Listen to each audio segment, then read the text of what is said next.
Yes, good morning, good afternoon, good evening. Welcome back to Football Heritage TV. Apologies, the earlier show for some reason just would not let guests into StreamYard, so we had to delete that, set up a new one. It actually isn't as quick as people think. You have to go in the back and sort everything out. So sorry for the delay, but look, I brought on two of the best looking people from across the UK. Look at them. Look at them. Look at them. Look, they're smiling and everything. Look, welcome, James. Welcome, Lubo.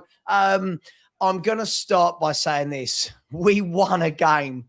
Oh, we've won a game of football. It feels like a very, very long time. But, Lubo, we won a game. We'll get there in a minute. Lubo is smiling. Lubo's going to tell us all about Archie Gray in a minute. By the way, I thought it was his best game in a Spurs shirt. Let me get that out before everyone starts trolling. Thought it was his best game in a Spurs shirt. Look, we didn't go through. I think we knew we weren't. But really important that we took a win going into the Forest game, because let's be brutally honest. I'll start with you, Lubo. Moving into the Forest game, that is the one that counts. Last night was great for confidence, but they've got to take this on now into the Forest game, right? Yeah, for sure. For sure. Forest is the big one. I think that a week ago, you know, the feeling around the fan base and around the club was very different to how it is this morning. I think we needed to stop the rot with 60 feet. We've done that. To go to Anfield and get that result was superb. We then followed it up with a very credible, very encouraging performance last night against what is a very good team that were pretty much at full strength, apart from the keeper, and their reserve keeper wasn't bad, was he? So, you know, it's you go into it, and if you'd have said, what do you want from Liverpool Forest? I think realistically, I think we've got the max that we would have asked for. But now, you know, obviously Sunday's the big one. But let's just enjoy after the absolute garbage that we've watched since Chelsea on November the 1st. 12 points or 13 points from 63. I think let's enjoy last night.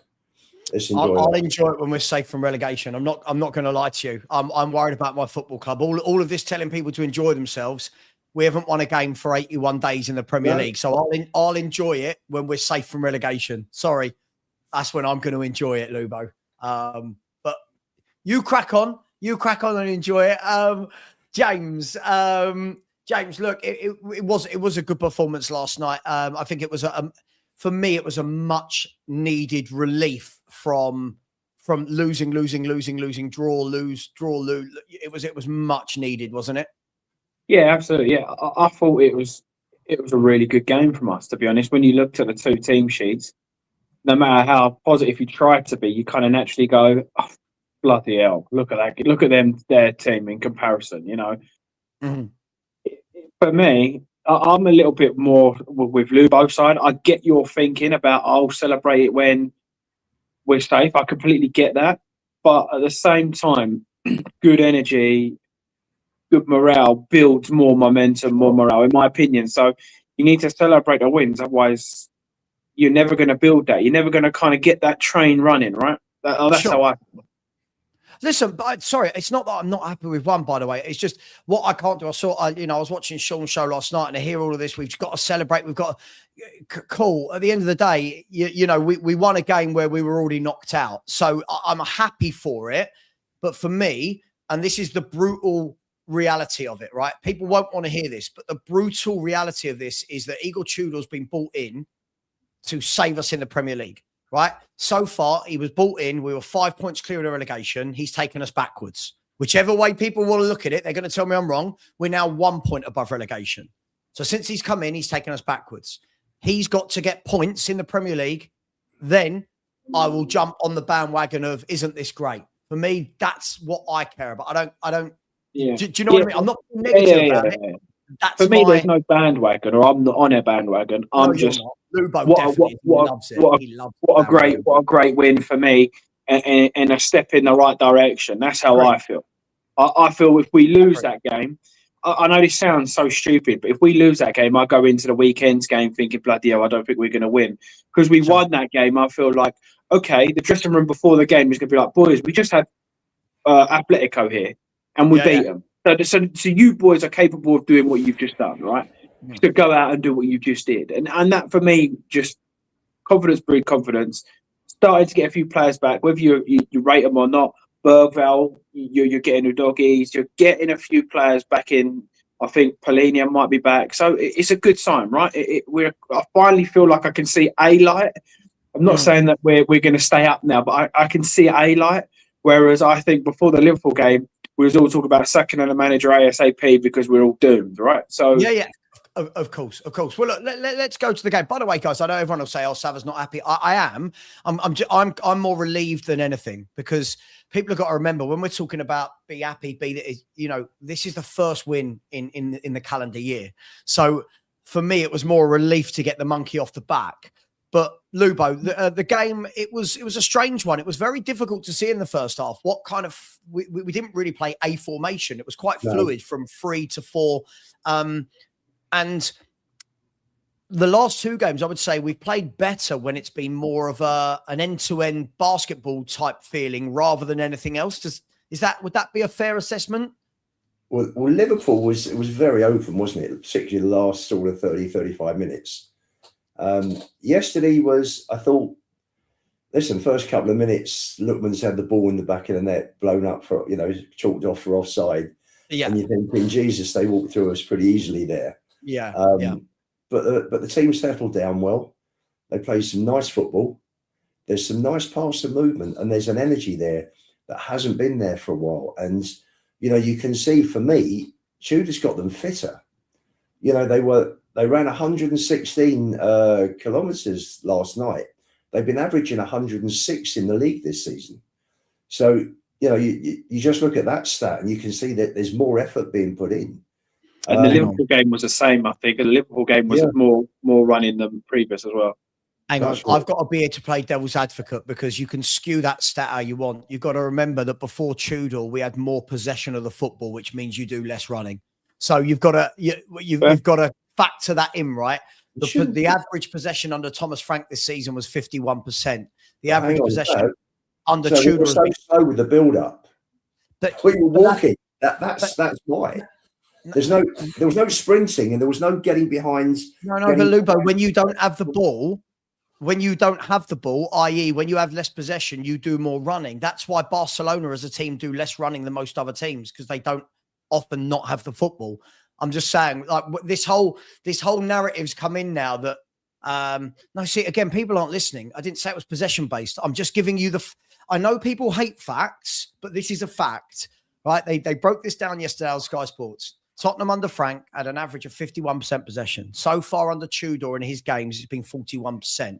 That's not me. That's not me backing Frank. I'm just saying, if you have less possession, you're going to be doing more running because the other team have the football.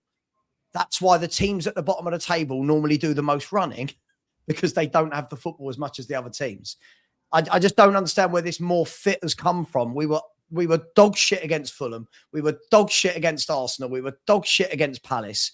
Right, we were dog shit against Atletico last week, and now suddenly off the back of a draw and a win, we're more fitter and everything's amazing. I just think we're doing that pendulum swing that we always do, where we get way too excited, way too soon. Is it fair to change the fitter word then to more intense? There's more intensity in the closing down up front. That would be factually correct. Yes. That's more what I would put. Whether they're running more or not, I would say there's more intent to get the ball back to start the attacks. I do feel. I mean, we said yesterday briefly. I feel like we didn't have a new manager bounce, but I also feel like they're maybe now starting after a few home truths buying into his project or whatever you want to call it. And now slowly starting to, I hope so, slowly starting to turn the cog a little bit. So, I hope so. Look, guys, I'm not being negative. You've got to remember, as Spurs fans, I've seen Spurs fans do this for years and years and years and years. We win a game and everyone just goes, everyone's fitter, everyone's better. This is amazing. And it's like, I need to see it. I watched your show last night. All of you were saying that exact thing. I need to see that this is a turning point. I can't just hear that it is. I need to see by going and beating Nottingham Forest and then going and beating. I need to see that it's a turning point rather than look.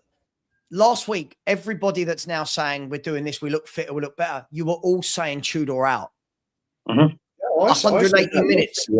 I said that yesterday, the day before, and I no 100%. And I walked out last night, and I said to my son, I wonder if he's just starting to get a tune out of him. I wonder because he's come in and he's basically told them they're all a load of crap, and pull your fingers out. You're not Billy, but you're not Billy Bollocks. Get your act together. Just maybe they're starting to listen. Maybe. So are you Tudor out? Coming back down to earth, and they're just saying, let's roll our sleeves up. And certain players have had a absolute smashing on social media. Hence, Mickey came out with what he did on was it Tuesday? When he was talking about, we hear that players are saying we don't care, we're leaving in the summer. So they're on social media because that's all been on social media. So just maybe they're realising how angry the fans have been, and they're actually going to pull their finger out and start working because for me, I still think I watch the team. The build-ups are slow and laborious, have been all season. Players are not making those sprints. They're not making those runs to help teammates, particularly in possession. And that all adds to the to the smaller amount of running stats. That lowers the running stats. If players are making more runs, more sprints, make themselves more available, giving the man on the ball more options, then you're going to see a higher figure. When they're looking at work rates, we haven't been doing that. They've just been lazy. Sure. It's just been like, sure. We've seen it for a game and a half. Listen, I agree with you. We've seen it for a game and a half, and I agree. Yeah. But a game and a half isn't enough sample size for me. No, of course not. Of course not. But, I know what we're like in this fan base. I know that we are so starved that we think everything is amazing. But when I look at it, Tottenham Hotspur, that's the first game we've won in 2 months? 7 weeks. 7 weeks. Since, if we want to be pedantic, it's the first game we've won in 7 weeks, and we haven't won in the league for 81 days. So forgive me for not just suddenly going, everything's cured. I need to see, and this is where I'm going to make Stell right. Right. Last night, Stell was absolutely bang on. Right. It's okay to do it in a game with no pressure.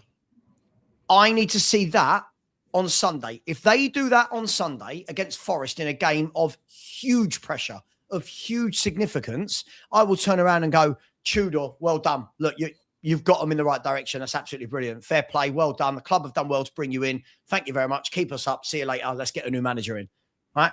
If we don't see that Sunday, I won't be saying. And that's why I know our fans don't want consistency. Our fans like moments. I want consistency. Sorry. If I have to be the bad guy, if I have to be bad guy, that's what I need to see. Listen, what's happened, as I said, we stopped the rot Sunday. That was important. Great. It kept us above the other two. That was important from a psychological point of view as well. We're not sitting in the bottom three. And you look at that, and 16th and 18th, there's 1 point between us, only 2 positions. It's the slimmest of margins, but psychologically it's massive. And completely agree. Yeah. And so for me, listen, from where we were a week ago, we've done everything that I hoped we would do. And on to Sunday. And on to Sunday. Well, listen, if Tudor keeps getting a tune out of them, then I'll have to change my mind. So are you Tudor out as of right now? Are you Tudor out right now? I don't know. Wait and see. I'm not sure. I personally, I'm not. I mean, I do agree. I've never been either way, James. Yeah, I do kind of agree with what Savva was saying with the whole getting on board and overhyping everybody. Right, I do get that side of things, and it's the same with the players, right? And I mean, it's almost like buying into what people are saying on social media. Like, I was never one to come out and say, yeah, that's it, Van der Ven needs to go, he's the one slagging off the whole team. I didn't do that. Look, what I have said is, I've said defensively, I don't think he's as good as people make out, and by that I mean standing man for man, I feel like when he gets stood up 1v1, he gets beat 6 times out of 10, right? Yeah. Or 5 times out of 10, whatever. Actually, James, I thought he was. Yeah, I thought he was the weak link last night, Mickey Van de yeah. Ven. He can't stand up a forward, can he? No, He it's can't somebody defend with one-on-one. Yeah, no, you're right. somebody with that kind of player. Like for me, someone that's got a good technical ability in their feet, good footwork, they beat him. That's what I've said. But when people have kind of go in, get him out of my club, he's so shit, he's slagging everybody off, get Romero out, he doesn't want to be here. They don't. My opinion has always been, if they don't want to be here, then they have to go. But the way fans turn on a player just because of one interview and then turn back after a second interview, it's not right, right? I don't believe everything you read on Twitter or social media. That's not how the world works. They ain't going to be going around slamming the whole club and then expecting to A, play and B, get paid, right? It doesn't work like that. It's your job.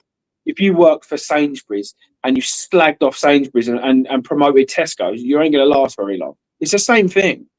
So people with their kind of mindsets of he's done that, get him out. It's it's a bit like school team vibes, right? It's like a Sunday league team. It's not like you got to take into consideration these guys are getting paid a hell of a lot of money. Yeah. If they do anything like that, they'll just get fined. And regardless of what you say, they don't want to lose that amount of money. So James, this is the point, right? The opinions I'm seeing in the last two that are floating like doing this every game.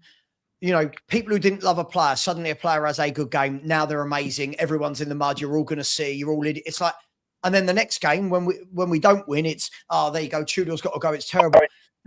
And this is why people like me who have just said the same thing for consistency since Tudor came in, right? We're called negative, but I've said the same thing. This guy's been brought in to keep us up. We can all go giddy over a win against Atletico in a dead rubber. Now, I know people don't want to hear that, but it was. Atletico Madrid came yesterday with a very different vibe to what they turned up at their own ground with, right? They scored 5. They did the damage. Real Madrid did the damage in Spain. Atletico did the damage in Spain. PSG did the damage in Paris, right? This is different. If we had done that, and that was a first leg at home against Atletico Madrid, I'm waxing lyrical. Great win. Got the monkey off the back. Absolutely. But when we support a football team that has won hardly any games in the last 3, 4, 5 months, people can't expect everyone just to suddenly go, this is brilliant. All the players are great. We're running better. We're much fitter. It's like, whoa, hang on. Last week, no one was saying we were running better. No one was saying we were fitter. 1 week ago, everyone was saying, get him out, Redknapp in, Defoe in, Sherwood in. Now, 2 games later, we're running better, we're fitter. You can see what he's done. It's like, well, which one is it? Like, it's too much for me. No one's consistent in their views. It's too much. Sorry. Going back, James, to what you were saying about Van de Ven, a pal of mine I spoke to just before I came on the stream here. I wonder what you guys think of what he said. He thought that Romero and Van de Ven are better footballers, but Danso and Dragusin are better defenders. Agreed. 100% agree. They're old school, aren't they? They just want to defend. Yeah. That's their skill set, right? They're like Dragusin and Danso, their skill set isn't get the ball down, bring the ball out. They are, the ball's coming towards my goal. I must protect my goal. I think Van de Ven would be a very, very, very good left back. I think he'd be a better left back than he would be a centre back, because for me, in my opinion, 90% of the time, your left back gets beat on pace or a bit of quick feet, knock it and go.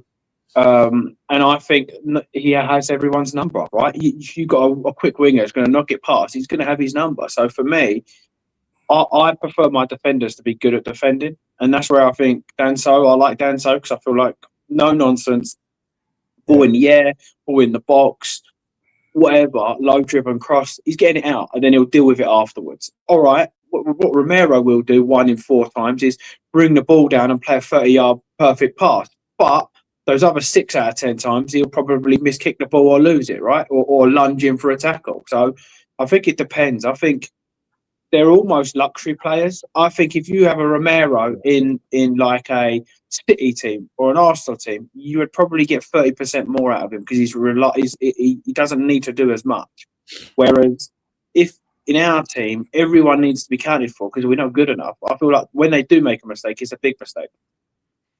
I don't you think Danso, morning still. Danso and Dragusin for me are they're squad players, right? Like they are squad players. I prefer Danso over the two. I think it's difficult, right? Because let's be fair, and if I'm going to try and play devil's advocate, we've never seen Danso or Dragusin actually ever have a proper run of games. I don't mean together, just in general. Like Danso was absolutely brilliant at Anfield, and then he's on the bench the next game. So it's kind of like, how does a player like Danso get that in them? Now, Dragusin for me is the weakest of the four.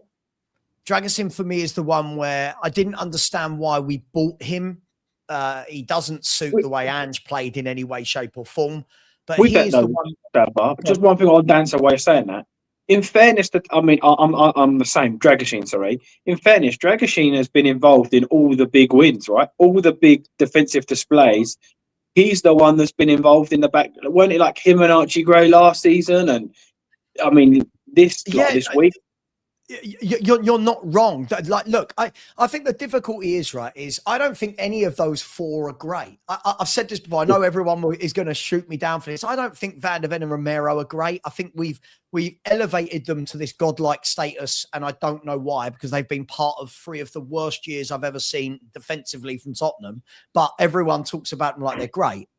But what they both have a very unique skill set which stands them out. So Romero's a fantastic passer of the football, right? Van de Ven is the quickest defender in the world, if I'm not wrong. So they both have their standout attribute. Danso and Dragusin are just very much middle of the road. If you saw that Danso was playing centre half for Fulham for 5-6 years, mid-table every season, you wouldn't bat an eyelid, right? You'd go, yeah, he's a decent player, that Danso at Fulham.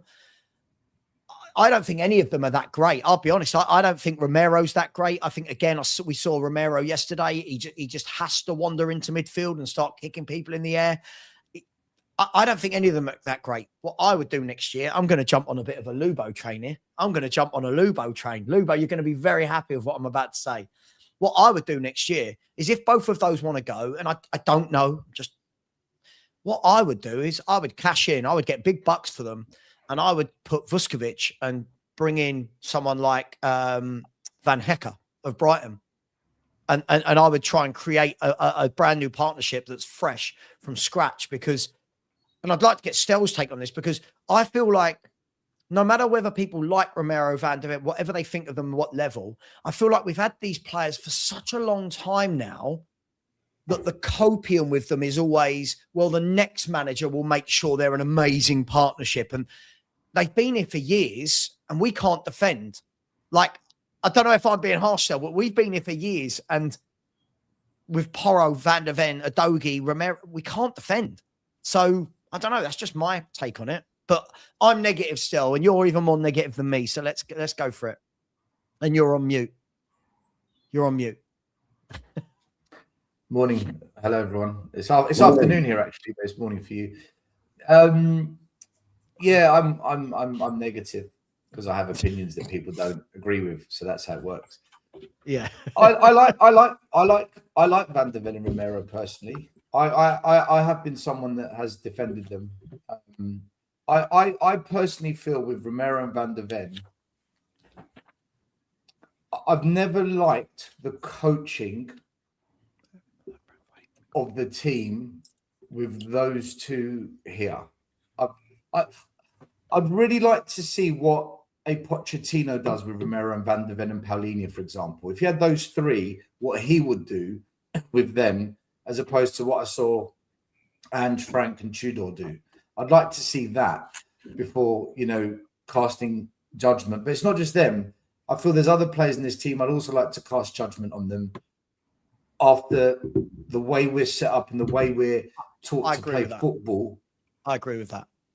That's my honest take on them, because I do think Van de Ven's a really good defender, and I do like Romero. The only thing with Romero is his temperament, isn't it? He just loses it and it costs us games. That's the bit that really pisses people off. But at the same time, if you're going to build and you're properly going to build a project, let's call it, I hate that word. I hate that. Yeah. It just pisses me off, projects. If you're going to build a proper squad, let's just use Arsenal because they're a good example. Whether I like it or not, they're a good example. If we're going to do what Arsenal did, sometimes it's best just to gut it all out so there's no remains of any past influence, past culture, past disturbances, past little cliques, and you just start from a clean slate and just keep one or two young players that haven't quite been infiltrated yet, which might mean an Archie Gray, it might mean a Vuskovic, and just start fresh. I can also see how that would work as well. And in that case, yeah, do you know what? You do have to move Romero and Van de Ven on because we just want a clean slate, new culture, new groups, social dynamics in the team. No previous. This is what I just suggested. Still, this is what I just suggested, right? This is Vuskovic and Van Heck. And I'm a believer that if you have a partnership, they must cover all bases. And you can see there that most of that circle, octagon, whatever we want to call it, is covered, right? Like between them, they absolutely complement each other. And for anyone wondering, Vuskovic is the one in the pink and Van Heck is the one in the blue. By the way, I really rate Van Heck. I think he's a really, really good player that goes under the radar. And then this is, I haven't done this yet, by the way, so please, I don't know the results of this one. This is going to be Mickey van der Ven and Romero, right? This is Mickey van der Ven and Romero. With your point there, still, do you then ship out, like, you're saying get rid of everybody? Are you talking of the Bergvalls, the Greys, the Odeberts as well, or? If you're right, I would keep the young players who I don't think have yet been compromised. So okay. I don't know who they are. Like, you're asking me to tell you who's been compromised, who's not been compromised. Personally, Flower, I can see a potential pathway for Gray. I don't see it with Odebert. I don't see that pathway with Odebert. I just... It's fair to say in the last month, Gray's had a couple of performances where you say, do you know what? The boy's showing something, right? I think most fans would deep down admit he's had games where you say, right, that was good, that was good. When do we say that about Odebert? Fair point. I think you're right, Phil. Last night, I'll say, I thought Archie Gray is the best I've ever seen him play, right? Mm-hmm. And I know people like to use this word agenda. I like it. If you have an opinion on a player that doesn't match someone else's opinion, they call it an agenda, which is ridiculous. I would love it if Archie Gray turns into the greatest central midfielder this club has ever seen and leads us to glory and is captain for 10 years. Why would I not want that? The only reason I would not want that is because of the man sitting above me. That's the only reason I would not want that. But on a serious note, you want it. I need to see a performance like I saw last night still. I need to see that from some of the... Like, I've not seen Bergvall do that. What I saw last night from Gray, people keep saying Bergvall's the better player than Gray, and I used to believe that. But I'll be honest, and Lubo's going to be loving this. The performance I saw last night from Gray and a few little bits in the last few months, I thought, okay, Archie, all right, you're showing me something. I don't ever see that from Bergvall, and I've never seen a performance like that from Otello and Odebert. Like a breakout performance. The only caveat I'd put on the Odebert thing is this. Back in October, when everyone was arguing, we haven't got a left winger, what do you want Frank to do?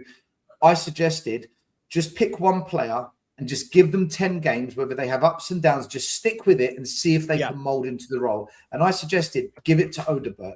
So the only caveat I would give is give Odebert a run of 10 games before you make the absolute final decision. Because, again, like I said with Van der Ven and Romero, we're judging players. In Odebert's case, he hasn't had a proper run. Although I don't think he's going to be that player, but I'd like to see him have at least 10 games. Aren't we doing that with everyone? Like, you think we've done that with Danso, we've done that with Dragoshin, our fans have done that right now with Conor Gallagher. Yeah, no, you're right. No, you're right. Played and you're right. We told him shit. Yeah. We're doing that with Odebert, with Tell, with it feels like. I think. Look, I'll move this conversation. That's fair. That's fair, Savva. That's fair. That's fair. I think next year a blessing in disguise. And I listen. Let me before people get me wrong, a blessing in disguise, if we stay up, right, will be not having Europe. A blessing in disguise will be not having Europe, where we can actually trim down the squad, right? Because we have got, people say we haven't got depth. We have, it's just not a lot of quality. So I think we can trim down the squad. And what we can actually do is, in the first place, is start to build an 11. We can look at the squad more, but we can start to build an 11 where you go, Tottenham play once a week. That's the 11 when they're fit. I can't remember the last time we've had the same 11 2 games in a row. And do you know what I mean? So I think that could be a blessing, guys. What do you think? What is Spurs going to do though? Are they going to go into the summer and say, right, reboot the culture, clean this out, keep 1, 2, 3, and the rest? Listen, this isn't going to happen. Over time, you get rid of them. You can't get rid of them all in the summer. Or do they say, no, we just need a proper coach, we need a proper recruitment process, and we need to have proper patience given to the manager. And what we're going to do is we're going to keep Romero, keep Van der Ven, keep him, keep Kudus, keep this one, but we're just going to add 5 or 6 really good players, and we think we might be there. Are they going to do that? Or are they going to do what Arsenal did, who won the FA Cup, right? They won the FA Cup. They finished 8th. It wasn't a shocking season. It wasn't great, but they won a trophy and they finished 8th, and they still said, clear it out. Are we going to do that? That's what I want to know. What are we going to do? The only thing I would kind of bet against that, almost playing devil's advocate, is I think their fringe players are a lot better than our fringe players that are playing now, right?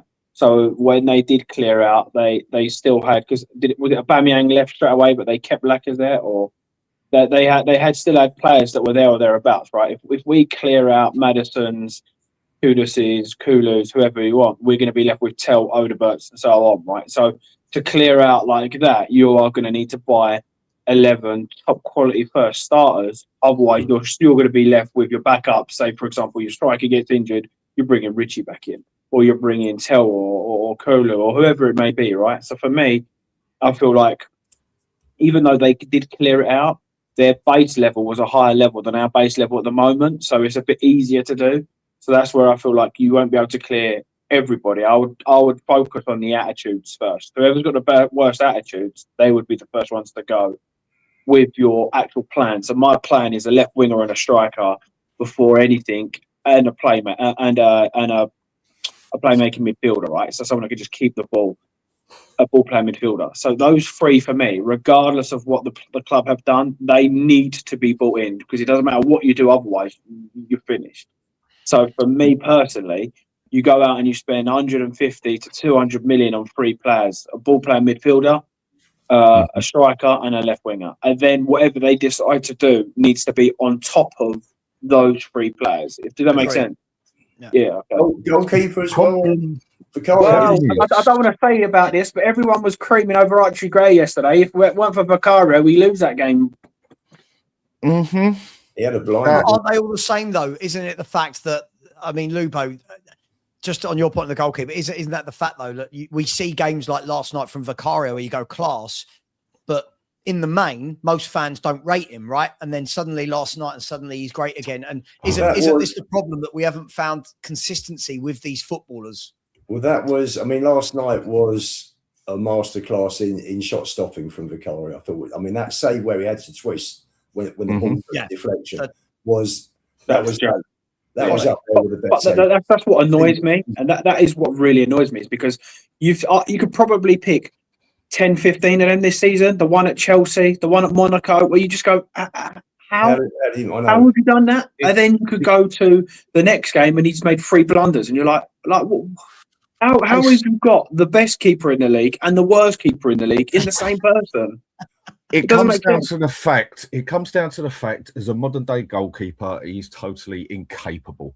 Yeah, all he can do is shot stop, and that is back in 2000. This is 2026.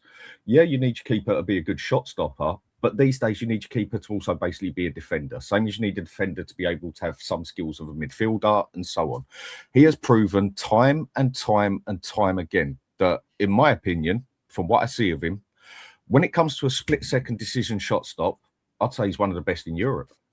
When it comes to everything else to do with the goalkeeper when he needs more than a split second to think, when he needs to pass the ball out, when he tries to control the ball, where he can't dominate his area, where he's got no communication in his area, where he can't distribute the ball, he can't even bloody throw the ball, and the list goes on. He is not a good goalkeeper in any means or manner. And in game and game again, it is frustrating because we see a quality save off him, and then you got to admit, we see more screw-ups than we do good things off of him. For the amount of times he just cannot control it and everything else, he's not a good enough goalkeeper. And that is just simple as that, basically. Arsenal finished second in the league, Dan, right? They finished second in the league with Ramsdale, who had a very good season, and they said this ain't good enough. And they went and got Raya. That's what you call standards. Yeah. I've had debates on this, Phil. That's the difference, right? People keep trying to tell me Vicario's better than Raya. Oh, nowhere near. Nowhere near. James Lubo, pardon? Yeah, I thought so. To be fair, didn't we try and sign Raya? Didn't we try and sign him? Yeah, we tried with a really big offer. We found to a lot of things. Yeah. We have one good moment or one good game with a player, and then all of a sudden, the Spurs fan base again goes into a total meltdown of how we've got quality players. I'm sorry, one game justifies nothing. One game proves nothing. Even when you win a cup, one game, okay. And the same fans saying this stuff. I know. If we lose to Forest, I don't think we will. If we lose to Forest, the same fans saying this stuff. You watch, it'll be Tudor out, Vicario's crap, this player's crap. Like this is why I feel like there just needs to be just a bit of calm, stability. Win, right now Forest. But what I'm seeing is like people are partying, and it's like hang on, just calm down a bit. Great result. I think it's nice. I think it's nice for fans of to see a performance like last night's. Definitely. We got in the car. Most journeys home from football for me this season, wherever it's been, you've been totally deflated. My 2 trips into Europe this year, we've conceded 5 goals both times. The previous Champions League game I went to was Leipzig. We lost 3-0. That could have been 10. And it's like, it was just nice to get in the car yesterday with a smile on my face. I've enjoyed the game. It was an entertaining game. I thoroughly enjoyed it. I watched some of the football that we watch in the Premier League this year is boring. It's mind-numbingly boring. And some of the football that Atletico were playing last night, the movement, the passing, the spinning off, the angles they were playing was superb. And it was nice to see a good footballing side. How good is Alvarez, by the way? Oh, how fabulous. bloody good is Julian Alvarez? It's funny. We ran back and defended. We ran back and forgot to stop where Alvarez was. It was a bit like Romero running back past Vardy last season, at the beginning of last season. Hang on, guys. It's all very well defending your goal. Go and mark the guy who's 8 yards out. I think it is great that we saw that game. I just think I haven't lost sight, and I think this is each to their own. I haven't lost sight that last night was not the game. Like last night was not my barometer. My barometer is this manager's been bought in to keep us in the Premier League, right? Since he's come in so far, he's actually taken us further away from safety than he has kept us to safety, right? So, and that's a fact. That's not me being negative. No, that's a fact. That's a fact. So what I've got to see from him is this game is pressure for 3 reasons. 1, right? We are 1 point above the relegation zone. 2, it is playing Nottingham Forest, who can go above us if they win at the weekend. And 3, this is the game before a 3-week international break where we'll be sitting there. If you lose, you're sitting there going, oh my gosh, shit, we could be in the relegation zone. And if you win it, you're sitting there going, well, we're 4 points clear. This is brilliant. We're actually going to be safe. That's why Sunday for me is the barometer of was yesterday just good because it was I don't like the word free. I think it was a great pressure. Game. There was no pressure because everyone expected Spurs to go out, right? Atletico Madrid didn't come and try and play in the. You look at that first half an hour. What did Atletico do? Atletico were, they had all 10 men in their own half. Try to spring a few breaks, but they weren't really at it. I think it was a great game for us to go and win, and we did. And I give maximum respect for that. But Sunday, Lubo, is the barometer. Go and win that, and I think we can all go. Ooh. Of course, is it not fair to say, and I'm going to talk against myself because I've been saying that I thought the reason why I've wanted Tudor out has been because of the system and where he's been putting players. But would it be a fair argument to say, just like when Poch came into the shit show that was Chelsea and took time to sort through it and work his system in with the players and get them understanding what he wants, Tudor is just starting to get a tune after 4 bad games. So let me counter that though, Lubo. How can we say that's true if they're just starting to get to know his system and what he wants? If he changes the formation every game, then that means there isn't a set way that he plays, right? But he was floating last night, wasn't he? He started with the 3 at the back with Porro and Spence as the wing backs, and there was sort of one was dropping in while one was pushing on. So you were looking at a back 4 a lot of the time. It was quite. Lubo, he's not here to implement a system. He's here to get results. He's a sure, relegation survival expert. He's coming to get points on the board, not implement a system for the future. Still, he took over after Newcastle. There was no system for Newcastle. There was no efforts. There was no commitment. There was no intensity. Yeah, but listen to those words: effort, commitment, intensity. That's not a system. That's just hard work. Okay, sometimes a system can help towards that, no? But that's the other side. Sometimes a system can work hand in hand with that, right? If people know what they're doing, a system doesn't have to be 4-4-2, no one move, only right wingers cut in, right? A system could be loads of moving parts as long as they continuously do the same thing. He keeps changing it though, James. What's that? Sorry. Yeah, but like Savva said, he keeps changing it. Yeah, but I feel like yesterday and Sunday there was very similar styles, similar patterns for me. So therefore, I would say, are they finally kind of settled on one? Have they started to sort of look? It's only 2 or 3 games, right? So it's hard to say. Do you know what we did against Atletico yesterday that caused that whole result to happen for me? We actually pressed extremely well from start to finish. Yeah, our pressing game, mate. For me, that was it. That pressing for 90 minutes, Atletico didn't like it. They simply didn't like it, and we got into them. We got into them by doing it, and we didn't just press high up. We pressed in midfield. We pressed well in midfield. The amount of that's why Archie Gray got a lot of praise. He broke up a lot of play, and he kept possession when he broke up the play and got it ticking. So I don't think that's the system that did it. I just think they've just been working at pressing. It looked to me like they've been working on pressing collectively, not just 1 or 2 players. The whole team as a collective. It looked like we were just squeezing the game, not letting. And when it didn't work, what's his face? Loriente was pulling all the strings for them. Okay, we're not going to be perfect, but when we did press and we got them, they didn't like it. You could see it. They were really nervy. If we went in at 2-0 at half time, I reckon, if Tell didn't fuck it up and actually pass the ball to the back post for Gray to tap it in, which he should have done. If he'd done that, I reckon we could have gone through, If we went in at 2-0, I reckon we could have knocked them out. We never got into one goal, did we? That was the problem. I think Say that again, Madrid Luba? went into it a bit complacent.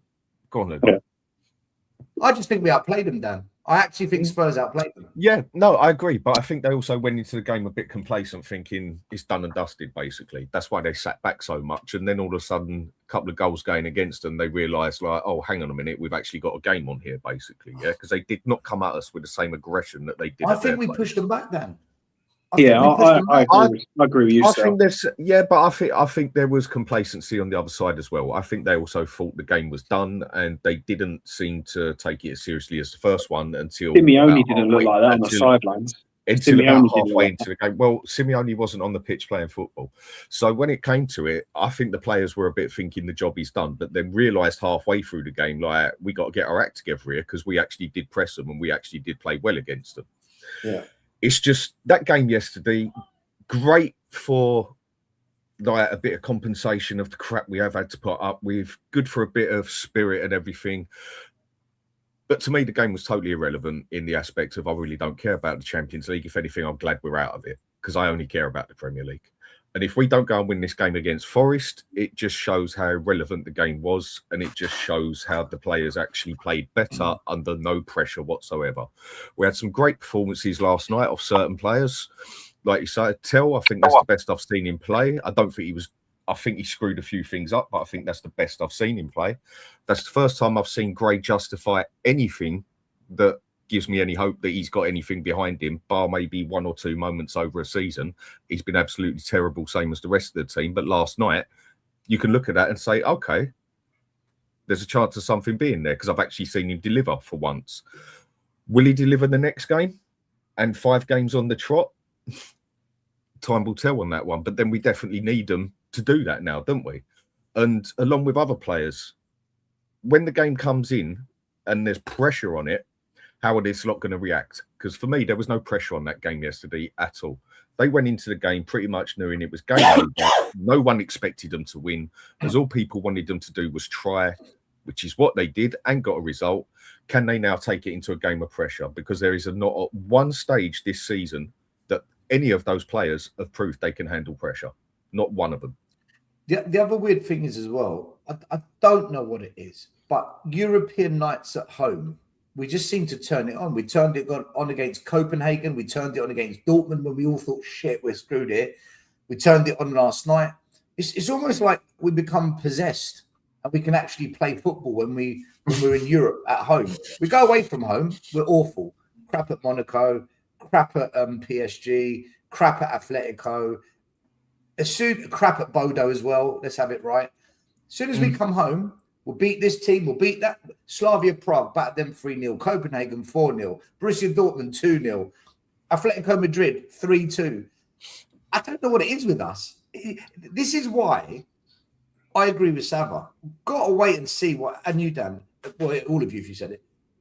That Forest game is so unique. It's so unique because it's completely different to what we see Spurs at home in Europe. And I don't know why we're like this. I don't understand. Because I still don't think we played well at Liverpool, guys. I don't. I thought we were shit. I thought Liverpool was shit as well. Last night we played really well. Really, really well. But again, is it because we're at home in Europe? That's why Forest, for me, no doubt, that would tell us everything. That game would really tell us what's what. It's weird that Tottenham are like this. I don't. It's different football still. It's different football. European football, Maybe, yeah. physically, Yeah. European football, Champions League football is a lot easier physically than the Premier League. You get more time in Champions League football.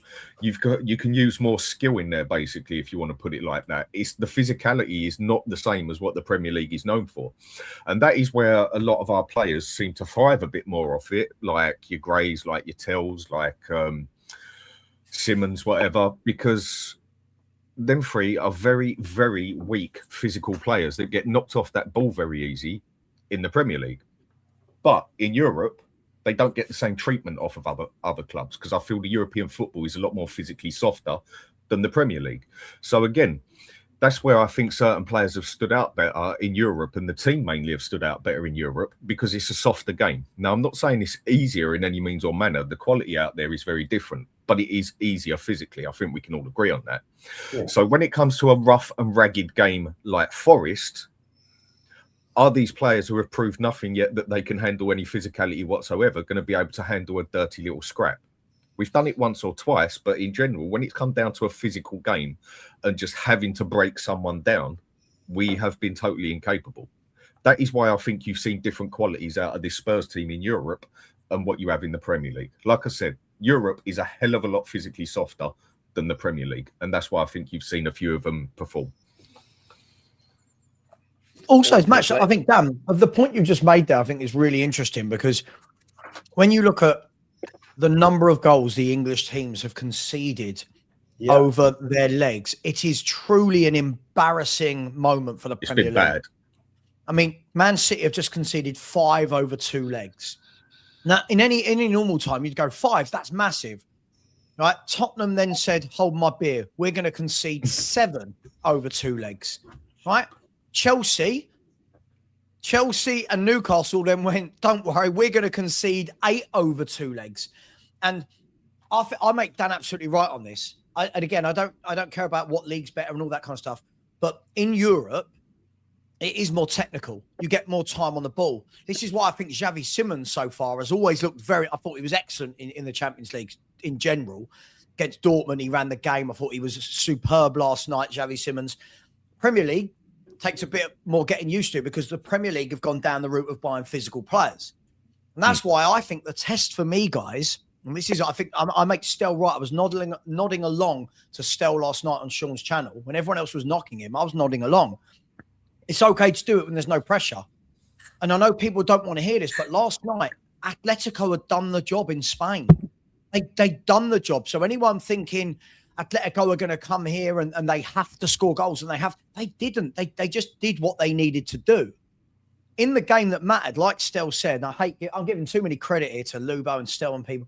And like Stel said, in the pressure game out in Spain, Spurs absolutely collapsed. Like, we just collapsed under the pressure. No one could pass, silly mistakes, couldn't string two passes together.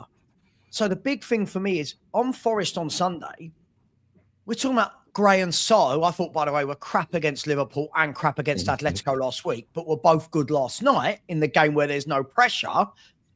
The pressure on Sunday is they're playing against Sangare, Gibbs-White, Anderson. They're playing against 3 seasoned Premier League pros who are all physical footballers. Go and run that game, and I'll start going, God, top players. But what we do is we see players play well in a game that essentially didn't mean anything from like Atletico knew they were through, and we go, that was brilliant. But pressure, the pressure games is where we have not done well this year.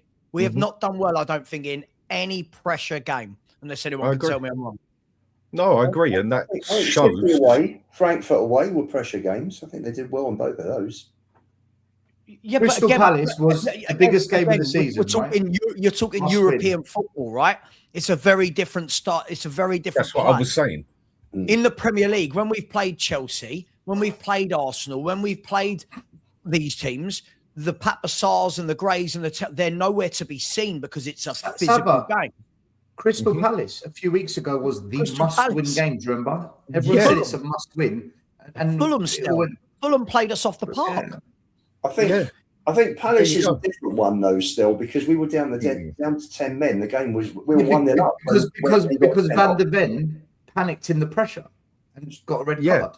Exactly, and we was only 1-0 up by chance. They had 84% possession in the first half an hour of that game. So when we're saying it was down to 10 men, they were all over us, mate. They dominated us before we got sent.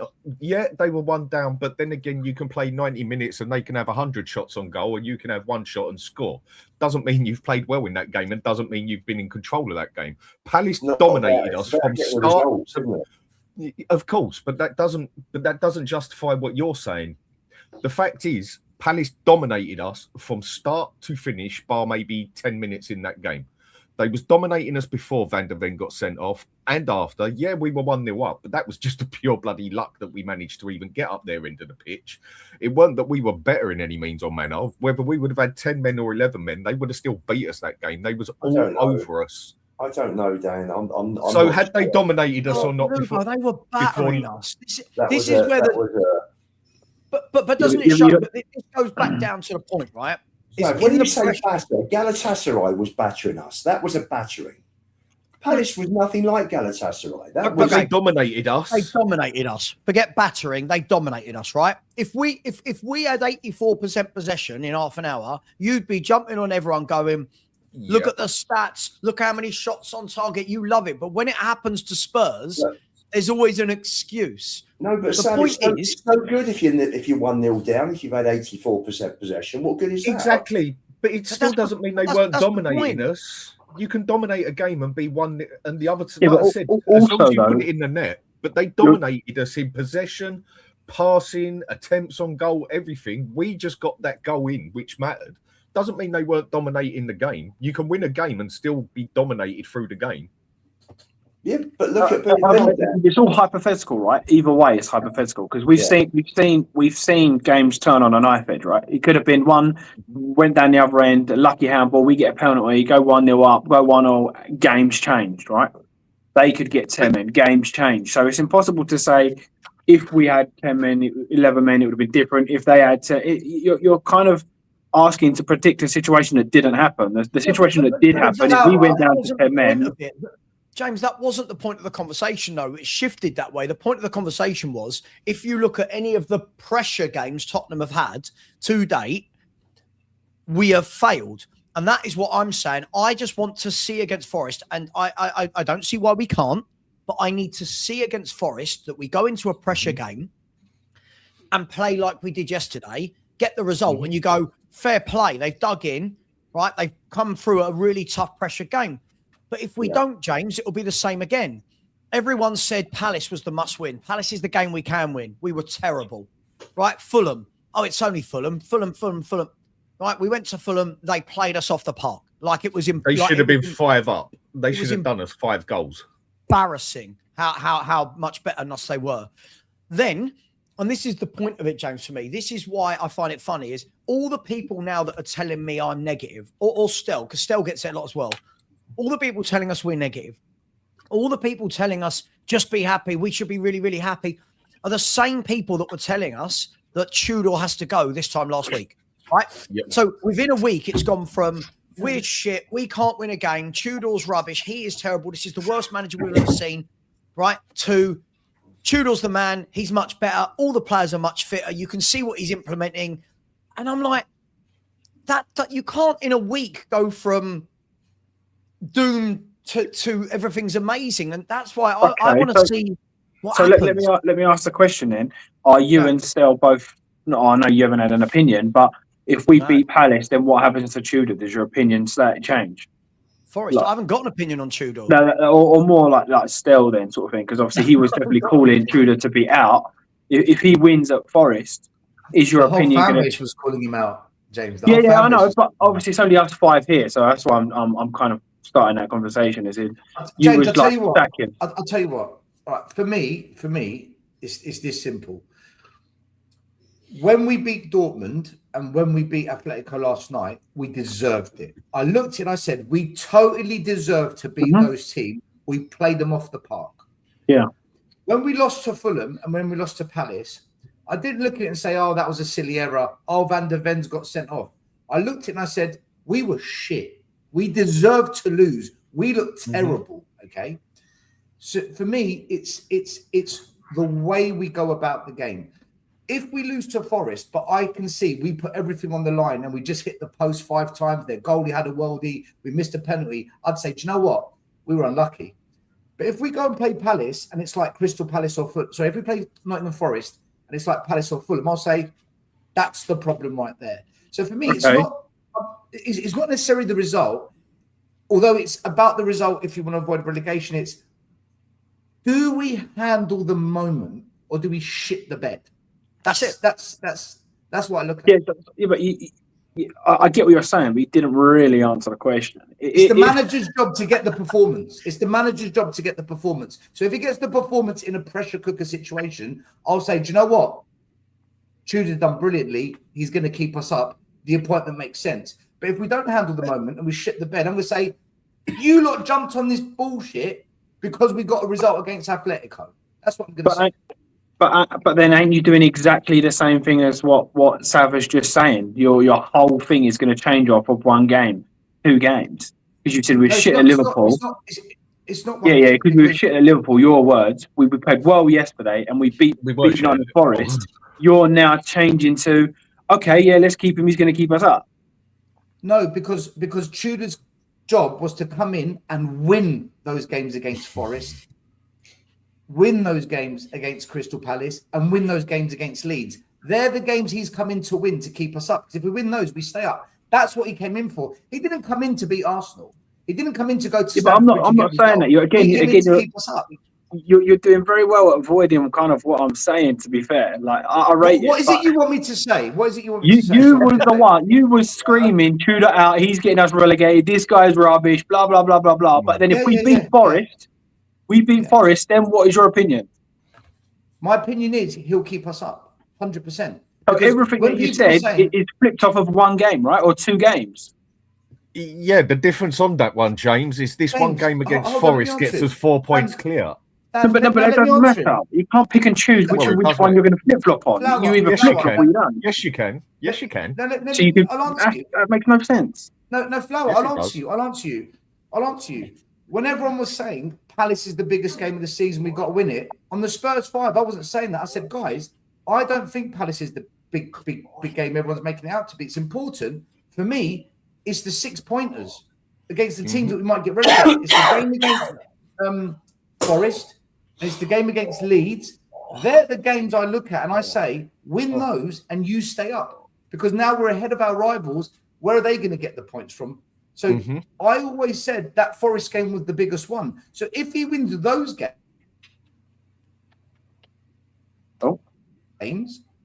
100%. James, I've got no issue changing my view. I changed it with Ange and I got pelters for it. I'm used to it. Yeah, but this is my opinion, though. We're all calling all that. But the way we've played up till now, I think we've been shit. I think we've been worse than aren't we getting too deep into this? For me, if I try and bring this back to a level, right? No, James wants to get something on me so he can I know, up for Sunday because that's what YouTubers do. But for me, I think we're looking so deep into this. Essentially, at the end of the day, this guy's job, he was brought in, keep Spurs in the Premier League, right? Essentially, that was his job. The Champions League is a bonus if you get through versus Atletico Madrid, which I think most people, most sane individuals would have said when that draw was made, Spurs are going out to Atletico Madrid, right? Because they're better than us. They are, right? So it was come in, keep us in the Premier League. So far in the Premier League, it's fair to say he's been very underwhelming. So far, the guy's picked up 1 point from 12. If that continued for the rest of the season, Spurs get relegated. So this game against Forest is the game where you go, show us why you were brought in. Show us. You can beat Atletico Madrid. That's brilliant. But this is why you were brought in. You weren't brought in. If we get to the end of the season and get relegated, who's going to look back and go, yeah, but don't worry. You beat Atletico Madrid in a second. No one cares, right? Beat Forest. They are our relegation rivals. Beat Forest, beat Leeds. They are the teams that we are in and around. That's why you have been brought in. Chelsea away, no one expects anything. Bonus, right? Villa away, no one really expects anything. Bonus. Forest at home, that's the big game. And I don't think anyone's having a go at him. I think that what some fans are saying is they're just super happy because we won a game. And other fans like me are just saying, great, but that's not the important one. It's important for morale, but the Forest game is everything. If you don't win that game, what on earth does it matter that you beat Atletico Madrid, James? It doesn't mean anything. I agree with what you're saying, but the whole we're all being happy after one game and a result at Liverpool, but then everybody else is going to change and say, right, that's it. He can stay now because we get a result in one game against Forest. Doesn't make sense to me. Okay, I'll make it make sense. I'll make it make sense. The Forest game could see us either in the bottom three or 4 points clear of the bottom three. That's the difference, James. They're the games. But my point would be then don't have such an opinion until you've seen the games that matter, right? All right, if your whole thing relies on Forest, keep your mouth shut until Forest has happened, and then say, all right, then. No, let's change that. When we played Crystal Palace, when we played Crystal Palace, they were only 2 points above us, so they were in the mix. So, but you just said that you didn't count on Crystal Palace. But James, because I didn't look at them being a team that would actually go down, because I know Glasgow will keep them up. But I've always, for me, when Spurs were in the relegation, when it was official in a relegation battle, in my head, I looked at it and I said, Forest, West Ham, Tottenham, Leeds, they're the four. But Palace, if they had lost that game, they would have been drawn into it. So that's why people put it down as like this so-called big game. But I always knew Glasner would get them out of it, because I rate Glasner. I wanted Glasner at Tottenham. I think he's a top manager. So I knew he'd get them out of it. But this Forest game, this is different. This is a proper 6-pointer. Proper. Other thing on this one as well, James, with what you said, I'm going to turn it the other way round. Okay, people keep their mouth shut and everything and that if you're going to judge him if we win the next game and say keep him. Well, people keep their mouth shut then, saying that they want to keep him, and we go and lose against Forest. That works both ways. You're only justifying one side of it. Agreed. Totally. And I'm only speaking for myself. I haven't done either. Yeah, but you've only justified one side of it at the moment. Welcome so to the Yeah. touch game. Well, both sides of it. I was almost asking Stel because Stel Mhm. was on that one side. So if we win Forest, does he change that one side to the next side? The thing when is, we just criticised everybody. the thing is with more this my point. game. If we fair beat enough. Forest, I think we're going to stay up, James. I truly think if we beat So Forest, we my stay point up. of view is Yeah. if we're very quick, look, people, regardless of what anyone says, right? The footballers, the club, they all see these shows, they get said clips, they get people's opinions. That's how they get their feedback, right? So if from day one, look, I don't want to go in on you or kind of make that thing still, but from Arsenal game, you said this guy's getting us relegated, he's taking us down, blah blah blah blah blah. But then if we draw at Liverpool, all right, doesn't mean anything, but beat Atletico. Then if hypothetical, we beat Forest, get a point at Sunderland, everything that you said was wrong, right? You're kind of not setting a narrative, but people do listen and get on the bandwagon of like, yeah, he's right. Yeah, I agree. Let's sort of go down that route. When really, if that is the main game that you say, right, this is the game where we decide we're going up, we're going down, shouldn't everybody, the happy clappers, the negatives, the people in the middle, just kind of sit on the fence until they've seen that kind of circumstance play out? Like for me and Savva did a show the other day, and I said, I think the question was, do we sack Tudor, yes or no? And I said, if the club have a plan, they fulfill that plan. If the plan is Tudor stays till the end of the season, regardless of what happened, fine. If the plan is De Zerbi comes in at the end of the season, then I don't understand why he's not here now working with the club now. So for me, my point of view is, it's very easy to be ultra negative and ultra happy clapper. I think they both get put in the same bandwagon. Let's see how the plan plays out before actually having. So basically, no one's allowed an opinion until we get to a certain stage, is what you're saying? No, not really. No, I'm saying you've just said. People on that side, keep your mouth shut. People on that side, keep your mouth shut. I was asking a question, actually. I never said you should keep your mouth shut. I asked a question. It was a figure of speech you did actually use, yeah? You've basically exactly just said your words, sit on the fence until something happens, yeah? Well, you're basically saying that no one's allowed an opinion until we get No. Maybe I come across wrong. What I said is, Stel said after the Forest game, we either stay up or go down, right? That is the turning point. So my opinion is, why are we having an opinion on he's going to get us relegated after day one when it didn't matter anyway? Because it's whether if we win the Forest game, we'd lost 4 games under him. Because we'd lost 4 games. Because it's whether you believe he's the man. Because whether you believe he was the man to win that game, and I don't believe he was the man to win that game. That's why I said. Can I say? Isn't this is the problem? Look, we've all done this YouTube game. Every channel said this. Every channel was saying, "Get him out, get him out, get him out." It's almost everyone. It's almost better, right, to not have a hard and fast opinion in on YouTube, because whatever your opinion, people hold against you for the rest of the time. And this is why. Just for me personally, when Tudor came in, you've all heard me say it a million times. Don't care. What do you think of Tudor? Don't care. Should we sack him? Don't care. Do we bring in a new man? Don't care, right? Because when you attach yourself to an opinion, now, to be fair, Stel went in, you went in hard after one game, right? So you've kind of done that, right? Other people got to 4 games and went, this guy's shit. This is diabolical. After the, what was the game before Liverpool? Atleti, right?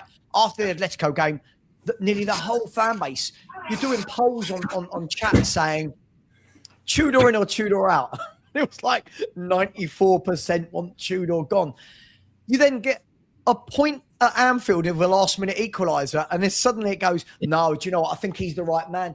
And I think the problem is when the opinions vary so much from 90 minutes to 90 minutes, it's very difficult to understand whose opinion is actually what. And it's the same thing. I was watching the show last night with you boys on Sean's show, and I mean, that was hilarious. That was an all-time show. That was very, very funny, apart from me getting abused in the chat. But other than that, and I'm watching it, and it's just sort of like, I felt like so many people seem more interested in a player doing well rather than glad Tottenham won. More people seem more interested in changing their opinion from, I hated Tudor last week, to this week, he's absolutely right, man, get behind him, we're playing great. And I just think that, as with anything, in real life, if we were on YouTube, if we're having this conversation face to face in a pub, you just meet in the middle and go, yeah, look, it was a good win. You just move on and hopefully we can get the win. But the opinions are just like this. Apparently after one game last night where I said I thought Tell played well. By the way, I thought Tell played well first half. I thought second half, I thought he completely tailed off and ran into brick walls. But because I used the word Tell played well, right? Everyone thinks, oh, Tell was magnificent. Tell was brilliant. It's like, whoa. One game doesn't make me think, oh my God, he's great. And that's where we're at with YouTube, guys. That is where we're at with it. Player plays well. He's amazing. Can you apologize? I don't know about you guys, right? We're all of similar age. Well, me, Stell and Dan are, and James a bit younger and Lubo a bit older. I'm used to watching people like Moussa Dembele. I'm used to watching Luka Modric's and Chris Waddles and Ginolas and Kane's. When people are telling me, are you going to apologise to Matisse Tell? But for what? For what? What am I apologising for? What? Tell puts in a cross like I'm. Do you know what I mean? Sorry for the rant, but I just everything's so. Do you know what though? Ridiculous. No, do you know what it is as well? People get treated differently. Like people get. Like if you have a strong opinion and you, let's say, get it wrong, or I have a strong opinion, I get it wrong, we are going to get pummeled. Whereas, and I'm not calling people out, I'm just giving an example. You have a Ricky Sachs who's been saying for weeks, this guy's going to send us down. We've got to get rid of Tudor. He goes on TalkSport and Sky Sports, national broadcasting media companies saying, this manager, this manager, that. He changes his mind. No challenge. No one calls him out. No one says, Ricky, hold on a minute. After one, none of that. But you and me. Yeah, but that's because we go for people as well, though. And it's not just Ricky. Listen, Ben on We Are Tottenham TV's done the same thing. Chris Cowling's been calling out everyone's been calling out the manager. But if we pivot and think, you know what, maybe I might change my mind on it. Right, we've got to freaking rip their heads off. It's very two-tier. It's very two-tier. Why doesn't anyone else get called out or challenged? But I think let's say the same thing. I think a lot of that is still. I think where a lot of this fan base is just desperate, and I think a lot of this fan base, from what I see of people and speak to people, have still can't handle the bare truth that Spurs at the moment are a substandard club that are facing relegation with players where most of them don't even get into a top 10, top 12 team, and some of them shouldn't even be looking at the Premier League. They just don't like to hear it. And when people just speak a few facts and the facts are toxic negative, people don't like to accept that there's toxic positive at the same time. And so they will do anything and everything they can to catch the more realistic negative one out. And then when someone's just speaking positive all the time, that's what they want to hear. They don't want to hear the real shit. So as long as it's good from the other side, they'll go with that side because it's more positive all the time. It's more that what they want to hear. Where the other side is what they don't want to hear, they jump down your throat for everything they can. But Dan, if I sit here as a content creator, Dan, and say, good win against Atleti, played well, but look, keep your feet on the ground because we've seen this before and Spurs don't kick on. It's, Savva's negative. Savva's not happy. It's like, no. Savva's a Spurs fan that has seen this year after year after year after year. Do you know, like, I don't. What I don't want to do is I don't want to turn around and go, you know, I by the way, I don't believe this. By the way, this isn't me holding back. I don't believe that anything has massively changed yet until I see us win Premier League games. But what I don't want to do is go, Dan. I don't want to come onto the screen and go, cool, point against Liverpool. Beat Atletico, we're brilliant. We're winning the next 5.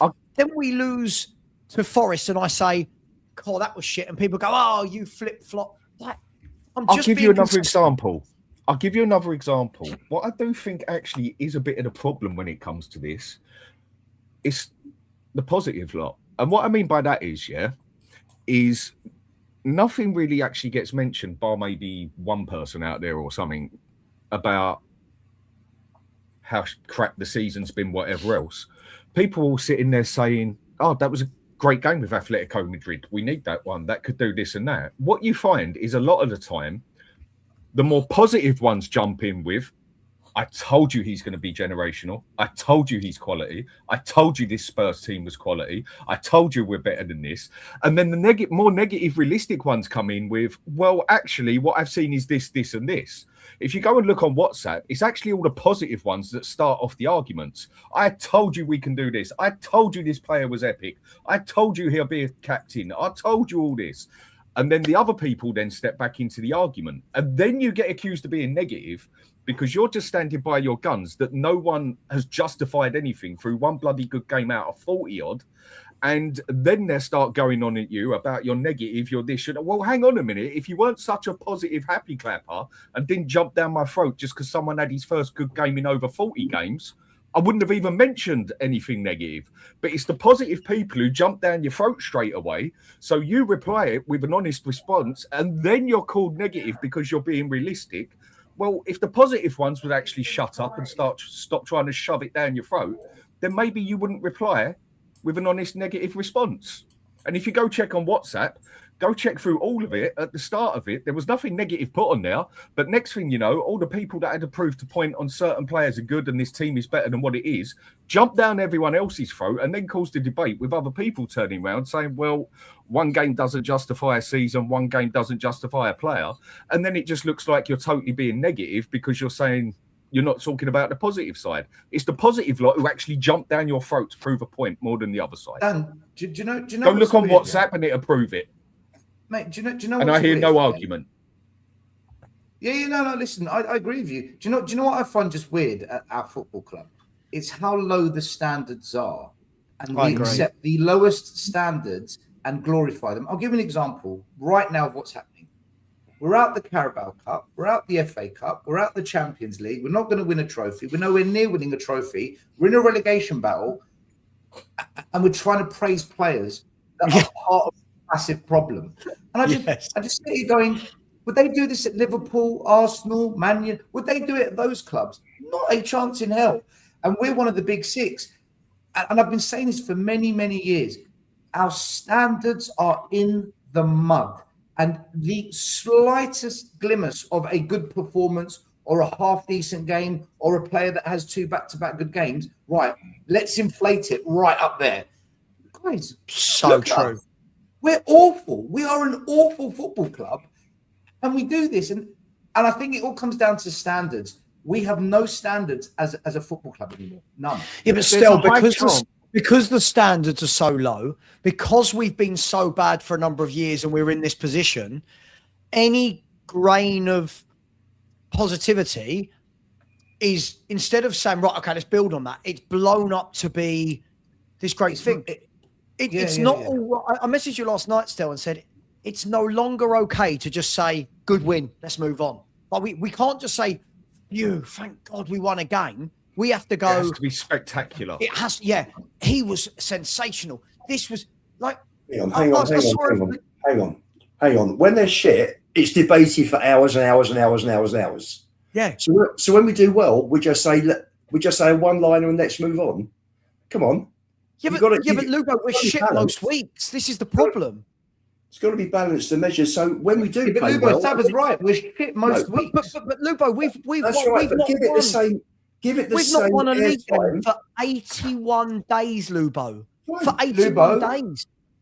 Lubo, what did I say to you on Tottenham away last year? Do you remember what I said? When you came for me saying you're so negative, you hate the club, you're never happy, I'm going to remind. You're laughing. I'm going to remind you what I said, and I'm going to say it again now. Win 5 games in a row, and then I'll have a serious conversation. Just win 5 games in a row, whether it's I've got to tell you something. We have not won 5 games in a row since when? When's the last time we won 5 games in a row? Hang on. 2 games in a row. One. Yeah, but Savva, even 2. But if we win 5 games in a row, I will say, guys, there's some consistency at this club. We haven't won 5 games in a row since. Same as you will justify a player if he plays 5 good games in a row, not 1 good game out of 40. Exactly. Same with the player. 5 games in a row, and I don't even think that's a lot. 5 games, and I'll say, I'm liking this. I can become like Lubo now and optimistic. I can believe like Lubo, but we don't That's a do low- it. that's a low standard, though. In fairness to Lubo, right? In fairness to Lubo, I kind of do make him half correct, because at what point have we've spoken maybe about 10 minutes about the positives, and yet we've been going for what, an hour, and everything has been what if. Whereas if we got pumped 5-0 against Arsenal, the whole thing is he's crap, and I kind of get it, to be fair. Look, I'm not here saying Archie Gray was fantastic. I mean, I saw comments the same as you did, Savva, last night, where someone said absolutely sensational performance from Archie Gray, and then somebody put, no, Gareth Bale in Inter Milan, that was a sensational performance. There's levels. So look, I get what you're saying, and I think the people that are at that end of the table are completely wrong, as well as the people at the other end of the table. For me, it would be nice to have a conversation and dissect the good players, because I do feel like, personally, when someone does have a good game, it's very, well, now let's see what happens in 10 games' time. Well, I get that. Yeah, because that matters. That's consistency. No, I get it. But then what's the point? That Consistency. everything becomes just negative. But it's not Until negative. that point. Negative. in my It's not opinion. negative. But James, this is the We're in a thing. relegation battle. How's that possible? On You know YouTube, what I mean? on We're in a YouTube, relegation right? fight. Any form of realism is always packaged as negative, right? For me, like yesterday, I said Archie Gray, best game I've seen from him in a Spurs shirt. I thought him and Xavi Simons, for me, toss up for man of the match. From only in my opinion, I thought, because Xavi Simons had the output, right? Yeah. Toss up between those two, played really well. But the thing is, I can say that, but I can't then be one of these fans that turns around and goes, oh my God, I've completely done a 180 on my opinion of Archie Gray based on one good performance in a game where Atletico Madrid have gone through. What I say about any footballer, James, and Lubo, you've worked with me long enough. Actually, you all have to know this. For me to rate a footballer, I don't need to see them have a game every 5 or 6 to go, oh, he did well today. I want to see consistency. So do you know what? If Archie Gray goes to Nottingham Forest, the game against Nottingham Forest, and he dictates that midfield and he plays like he did yesterday against Nottingham Forest, and we win the game, you turn around and go, Feb, look at, he's stringing them together. He's stringing them together. He's proving me wrong. Look at this. But none of our players do that. Like, this isn't Archie Gray, by the way. None of them do it. Romero doesn't do it, right? Richie, perfect example. One game you go, God, Richie, he battles, he fights, he looks good. 5 games, you're like, Jesus Christ, this guy is rubbish, right? All I'm asking for is the praise that goes with the players when they have a good game is outweighed by how they are in the main. And the body of work needs to be greater. The body of work needs to be greater for the good than it is for the bad, for me to go, that player has proved me wrong. That player is good. I'm not expecting us now to go totally like, oh my God, Archie Gray is the next Luka Modric. I'm not here standing there by that kind of rate of form. But what I am saying is, whenever they do have a good game, it's very quickly brushed over. And I mean, look at today's show. The title of the show is Spurs finally win, momentum for Forest, and yet we haven't spoken about any of the players that have done well. It's all been if they prove this, if they do that, if they do. No, I'm just saying. It does feel like that on YouTube in general, that there is a lot more debate. I mean, the views, people come and watch it more. Okay. When there's a negative kind of because approach, James, we've won like 2 games of football since November. Exactly. Like, what are we I doing? know. Relegation battle. We're a No, I'm not relegation saying team. that though. Let me give you an example. But are we talking about What's yesterday's the game, or are we relegation talking about the season? Are we talking about Man, you yesterday's game or the Well, we have to season? look at the season, though. We have to look at the season because of the body of work. If we look at the facts, we haven't won in the Premier League this year. So that's what we're looking at the moment. If we want to do facts, because we'll talk about feelings, right? Facts don't do feelings, right? That's what I was told. So that's why I've turned to it, because I've been saying the same thing since Poch, right? Okay, Archie Gray played okay, right? No, because he pressed good, well. Alex. No, Alex, that's that's not good. No. He was good. No, it's my time to have my opinion. It's my Okay, time go. to have my opinion, right? Lubo, My shut your opinion ears. is, for what I saw, right? I thought Xavi looked good, very good in terms of what he did, right? Because he is allowed to do what he's allowed to do, right? But for what I saw Archie Gray did, right, he's no different to Ollie Skip or Bentaleb, right? He sold him. Idiots. No. Stupid He comment. sold him. Fucking We sold him. stupid comment. We sold him. I agree with Lubo again. So Back that's Lubo. ridiculous. Okay, let me give me something to. Hang on, let him go. Let him go. Let him go, Oh, Dad. he's Let him scared. go. He's no better than him, Oh. right? I sort of loose. What's that player number? Was it number 37? No, 25. The young player, the black player that came on, Alusei or whatever. Alusesi. Well, I thought I was more impressed with him doing the same things that Archie Gray did in his cameo than Archie Gray did. I'm sorry. How many games that Archie Gray played? How many games has Archie Gray played? Right, and this guy looked more impressive than Archie Gray. Right. So let's not go there, Lubo. Right? Yeah, Okay. and Lubo, if you want to talk about that, then let's talk about if you want to justify it. The same manager that we're praising now, Igor Tudor, that I still want out because it hasn't changed my mind on him. Yeah, this game, right? Dropped Danzo, that everyone praises, by the way. Dropped Danzo. Right? So I'm not hearing it. You know what I mean? What's your point? Dragoshin came in yesterday and was class. What's your point? Alex, can I ask you a question? Alex, It was the right decision. First and foremost, if it's okay with you and Lubo, I have to clip up that 20 seconds and put it out as a short of you saying Archie Gray is no better than Skip and Bentaleb, just so that the world can see Lubo go, oh, shut up. I've got to clip it. I'm clipping it. What has he done to prove that's what I'm all about. What has he done to positive prove he's note, better Alex. than Winks? Alex, Winks look, done Real Madrid. What has he done to justify it? I'm somebody that's been harsh on Gray. Right? Alex, I'm somebody that's been harsh on Gray, right? Because I'll be honest, I haven't really ever seen a lot from him. Last night was a very good performance. Mm-hmm. And I think the difference is it's okay, and this is where YouTube doesn't allow it. It's okay as a football fan to turn around and say a player that you've not really rated or haven't seen anything before, it's okay to turn around and go, that player played really well today. It doesn't mean you've got to completely change your mind overnight. But you know what? As a grown-up and a football fan, I sit here and go, cool. If Archie Gray keeps doing that, that benefits my football club. Why would I not want that? The problem is, Alex, for me, the internet hasn't allowed people to rate players when they have a good game. What the internet has done is what I saw, like when Sean exploded last night, everyone going, you're all going to be wrong on Tell and Gray. It's like, I don't care about being wrong on Tell and Gray if in the future Tell and Gray are two top players in a I don't care about that. I can only rate them right now. Gray had a very good game. I thought he was non-existent against Liverpool, and I thought he was non-existent last week against Atleti. But yesterday, I thought him and Xavi, as I said, were our best two players. It's okay to say that. Game, Savva.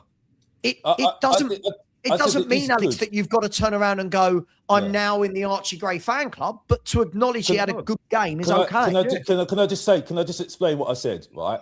I think he pressed him well. He pressed really well, and he had effect on the second goal. I think it was the second goal when he got the ball back and he passed it to Xavi. He made a really good shot, and it went into the back of net. Brilliant goal, by the way. Yeah, right.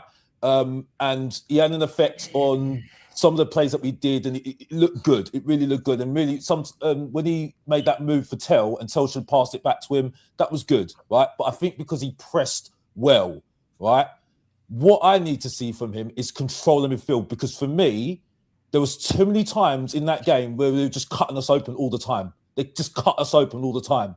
Atletico Madrid, they just kept on getting through us too many easily. But Alex, doesn't that come from? Look, Alex, I agree with you. I think everyone's going well overboard about the performance last night in Liverpool from one aspect, right? I think we were decent against Liverpool, and I thought last night we were good, but we still get ripped wide open. But I don't blame Gray or Sarr, for example, for getting ripped wide open. I think this is just purely down to multiple different change of tactics, no settled 11. That's what I'm hoping a new manager that comes in the summer and with no European football can get a settled 11, and we have actually a settled way of playing. Because at the moment, I mean, how many shots did we concede to Liverpool? How many did we concede to Atletico Madrid? How many to Atletico last week? How many to Arsenal? How many to Palace? How many to Fulham? Like, the number of shots on our goal is huge, right? That side of it will come with consistency, and that side of it will come when we've got a proper manager that is given time to implement a plan. But surely you see Archie Gray did play very well last night. Some of his what I was really impressed with, and I've always said this is how I look at a player, and I don't know if any of you agree. Look at their feet, right? His footwork yesterday, getting out of some very tight situations, was very good. But like you, what I want to see now, Alex, I want to see him take that into the Premier League and start, as he develops in his career, start dictating games. Start being the guy that says, yeah, get the ball to me, I'm going to dictate. That will come with time if he's as good as people say. And if he is, won't we all be happy? Or are we all just going to do the whole, you didn't rate him when he was 19, 20, you can't like him? Like, you've got It's like no one is allowed an opinion, basically. And as all Alex did down there was just give his opinion on it. And Lubo, you jumped down his throat and called him an idiot. Well, you saying Archie Gray's been sensational, I think your opinion's a bit of an idiot as well. When did I say he's sensational? You said he's generational sensational. I'm proving a point here at the moment. I'm just proving a point. Are you Alex's security, man? I'm proving a point. You going and calling someone an idiot for a different opinion. You don't like someone speaking to you like that, yeah? It's just a different opinion. I don't think it's an idiot opinion. I was just saying that for the sake of saying it, yeah? My point Alex's opinion. That's all it is a different. That's different to calling someone an idiot. I thought his opinion was idiotic. That's what I'm talking about. It's a different opinion, and you have got nothing to justify what you say as yet. By one experience is the point I'm getting across. So you don't have to put it down to someone's one performance. Harry Winks had a great game against Real Madrid. Is he now quality? Was he now better? Eric Dyer. One solid game, unless hopefully this improves. Hopefully this is the start. Yeah. I wish I had the same energy for Eric Dyer. I wish we had the same energy for Eric Dyer, right? Who played in every single position in the team, every single position, right? Did anybody rate him? I heard from yesterday. I heard yesterday on some Savage stream yesterday, who was with somebody, said that we're missing Eric Dyer. We lost Eric Dyer. So what we doing here? You know what I mean? So do we praise Eric Dyer for what he was doing? But Alex, context around the Dyer comment. Yeah, I must protect my guess. There's context. I believe it was rain, right? And I think what he was saying was Spurs went from a squad that had been together for years with characters like Dyer, like Lloris, like Højbjerg. We suddenly replaced all of that with a lot of younger characters and characters that weren't used to the Premier League, I think was more the point, rather than Eric Dyer being... No, I wasn't talking about rain. I was talking about somebody else who had it in the morning, but I'm not going to say it. I wasn't making Sarah. fun of her. I wasn't making fun of her because I think she. No, that's she has fine. Alex, You're having a go at her. Alex, you're allowed to talk about other YouTubers' opinions. It's just when people have a go at other YouTubers that you're allowed to talk about their opinions. Yeah, it was just an opinion, but I see her point. It's just that I was interested that name came up because I remember back then a lot of people did not like Dyer. You know what I mean? I used to defend Dyer, and then I started to realise he ain't that great. But I remember under the Conte era, look at the opinion. Alex, is it fair to say, and we're going to move on to, just to make James Flower happy, we're going to move on to a player in a minute who played really well last night and talk about him. But just before we do, I think it's fair to say, Alex, that the problem we've had is we've had so many years now of watching underwhelming footballers that when we see a player do anything of note in one game, I do think that we all absolutely lose our minds, right? The top clubs like the Cities and the Arsenals and the Liverpools, they're used to seeing top players all the time. They don't celebrate performances one off. They say, right, this guy's been rubbish for 10 games. They'll say it as it is. These fans don't mess about. You know, these fans last year at Arsenal aren't going, don't bring in a left back. It will ruin Lewis Skelly's trajectory. They go, no, go and get me a proper top left back, right? They don't say, oh, we've got Waneri coming through, don't buy a winger. No, they go and get Madueke to go in front of him, right? This is the difference between, and this is what Stel was saying, I think, if I'm paraphrasing, the difference in standards between the two clubs is frightening. We praise a lot of players and we hide behind they're young. But we can only judge what the club put out and buy and put on the pitch for us, right? But look, let's talk about a player he's not old by any stretch of the imagination. Let's talk about Xavi Simons, because there's been a lot of talk over the last month or so of, this is why Xavi Simons isn't playing. Xavi Simons doesn't do this. He doesn't try. He doesn't work hard. Xavi Simons has created the most chances at Tottenham Hotspur in this season in all competitions.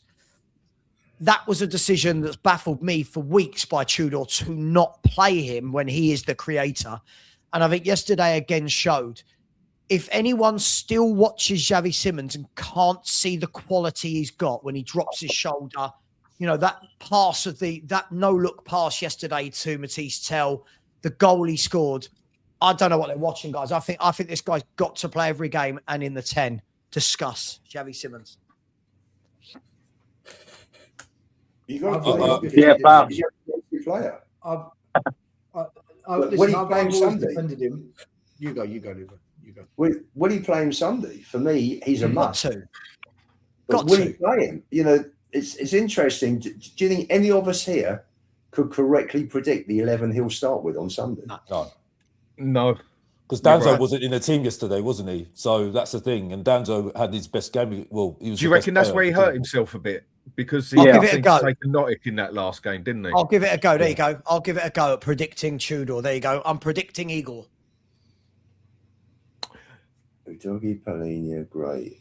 You see with Simons, the question I've got is, you see what I said earlier, which I think everyone agreed with, that the Champions League is a lot physically easier than the Premier League. And one thing with Simons, he's proved he's got the skill, but one thing he's definitely shown is he has not got the physicality to handle physical football. He's weak in any means or manner. Yes. And this is actually the second manager that's been leaving him out consistently. So to me, that might show something. You can say how crap the managers were, whatever else, or some say they think they're good, whatever, but it starts to show something to me. Surely there's something in this. So why is it he's been left out consistently by two managers? Do you think it's what they're saying? They're realizing that these games coming up are a lot more physical, so we can play him in the non-physical games, but he just has not got the capability in general of the more physical get stuck in game. That's how it's looking to me, because this is two managers that have been leaving him out consistently now. Devil's advocate. I don't think Simons doesn't get stuck in. He does. He absolutely fights and battles. It's just whether or not he is physically strong enough. Like yesterday, figure of speech. Yes, I agree. He gets stuck in, but he can't do it. He hasn't got it. It's like yesterday when people are going, "Oh, that's a foul on the edge of the box for Simons." Back in the day, that used to just be a shoulder barge, player to player, and Simons goes down, and our fans go, "Oh my God, foul!" But Dan, we can't ignore the fact, right, that he is the most creative footballer in the club.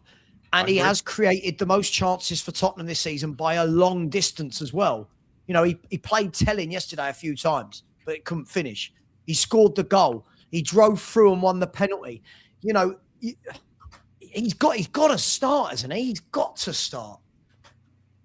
I don't think he'll start. Because I don't think he's. I think down to what Dan says, I don't think he's physically. I think the physicality. I think that's what Tudor will look at, and I think he'll just put in. I think he'll put in Solanke instead of him, and Richarlison. I think that's what he'll do. Because I saw a lot from Xavi Simons yesterday. I thought his goals were very good. I thought the penalty that he created that for himself, I thought as well. So I thought that was quite good. The only thing, I still stick by what I say. He ain't better than Kuluski and Maddison. What they offer, and it's not a surprise to me. Yeah, and the reason why I say that, I think Maddison and Kuluski are just more suited to what we do, and are more effective in that sense. I think. Yeah, sure, but they're both older, more experienced pros, and you know.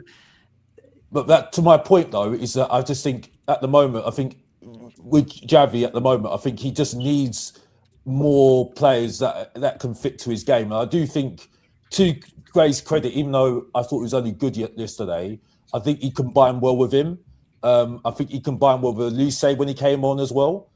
So I just think he needs more players that can fit to his game, so he can do what he wants to do. Do you think though as well though, when we're talking about consistency, Alex, don't you think we're talking about players playing in their position? Yeah. Wouldn't it be the worst thing now for after that game where he's created loads, scored a couple of goals? Wouldn't it be terrible now to get a player with that confidence and then stick him on the bench for a home game against Forest where you need to win? I think he should be playing. You know what I mean? Because those stats are not a surprise to me. Because he's our only creative player, Savva. He's our only I agree. He is So- the only creative player. so Yeah. it has been a shock to me that he hasn't been playing. You see what I'm saying? So for me, yeah, I think you should play him, but I think you need to get players around him so he can benefit to try and create for us at the moment. Because I do think against Forest, what they'll do is they'll put players on him, make him frustrated, and he'll come deep like Maddison used to do back last season and 2 seasons ago. And then he'll come deep, and then he'll get even more frustrated. I think yesterday you didn't see him come deep that much. He was always up the final third, and that's where he could hurt players. You know what I mean? He had that space, that green grass to run into when he was going into the final third, and that's why I think he's very good last night. I think, you know, because he was allowed to do what he's good at doing, basically. You know what I mean? Because I do agree with you from what I saw, because I saw the game back myself, because I need to see it for myself rather than the highlights. And I thought he's actually good yesterday. I thought he was one that actually impressed me yesterday. Then that's coming from me saying that. I just want to hit back on something you said there, Alex. Nothing like thingy. You said he'll be better with better players around him, or something. You said something like that. Did you say? I can't remember what you said, but it was something along the lines. But the players that when he was at RB Leipzig, I think he needs players, a player like a Pender that's making runs. Right. Okay. Fair.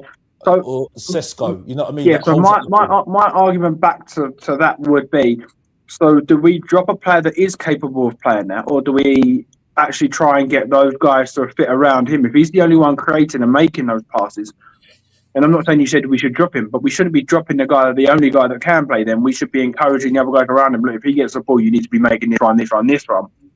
He shouldn't be, and I know you're not, but you shouldn't be knocking a player, downgrading a player because he has the ability to do that and everybody else doesn't. He should be the first name on the pitch, and you should work around him rather than the other way around. Yeah, I think you should be working around him. Yeah, definitely. But I don't know if we've got the players to do that. From what I've seen the last how many games now, when he's playing, you can see that he gets, especially in the Premier League, he looks frustrated. You know, he's always coming deep, and he looks. You know, people said he's been anonymous in Alex, games. so imagine he was linking up with the likes of.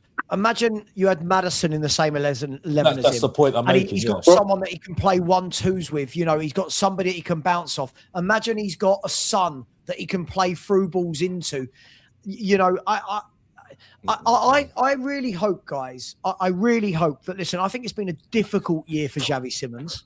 I think we all acknowledge that. But again, I think this is like what Stel said earlier. I think this is another player where is this a victim of circumstances where no settled formational season, no settled 11, loads of injuries, constantly changing the players he has around him. He's got no wingers. Like last night, who are the wingers he's feeding off? Like, do you know what I mean? So I think if you get him in, get a top striker and a top left winger, and then Kudus on the right, I actually think you're going to see a really good Xavi Simons. I just think I don't know if you remember, Savva, last season, me and you did a show. I don't remember who it was, but there was a couple of people continuously calling out James Maddison. I can't remember the show. And we said, if you go back and watch the game, he turned around and he actually deliberately turned around, looked forward, no runners, stopped, turned back, lost the ball. All right, that's his fault for losing the ball. But that natural instinct to get it, turn on a 50p piece and look, right, now what? Okay, nothing. Now I need to take initiative, do something I don't normally do, turn back, what now? And then we would lose the ball underhand, which look, it is what it is. And then there was moments where Udogie and Porro were playing Cam. You'd give the ball to Maddison, you'd turn, and everyone's like on top. And you're like, hold on, just move. Give the guy space, stick to your positions, and you'll see a different player. For me, I call him a bit of a space. I like to call him a space invaders. I would call Pape Sarr a space invader, right? I don't think there's any technical ability. I don't think there's any football ability there. I feel like he's a space invader. So if you're the opposite team, he'll invade the space, shut you down. If you're your own team, I feel like he just runs around like headless chicken and getting it in your way, right? So Xavi Simons needs the complete opposite to someone like that. He needs somebody to make runs pass, stay wide, give and go.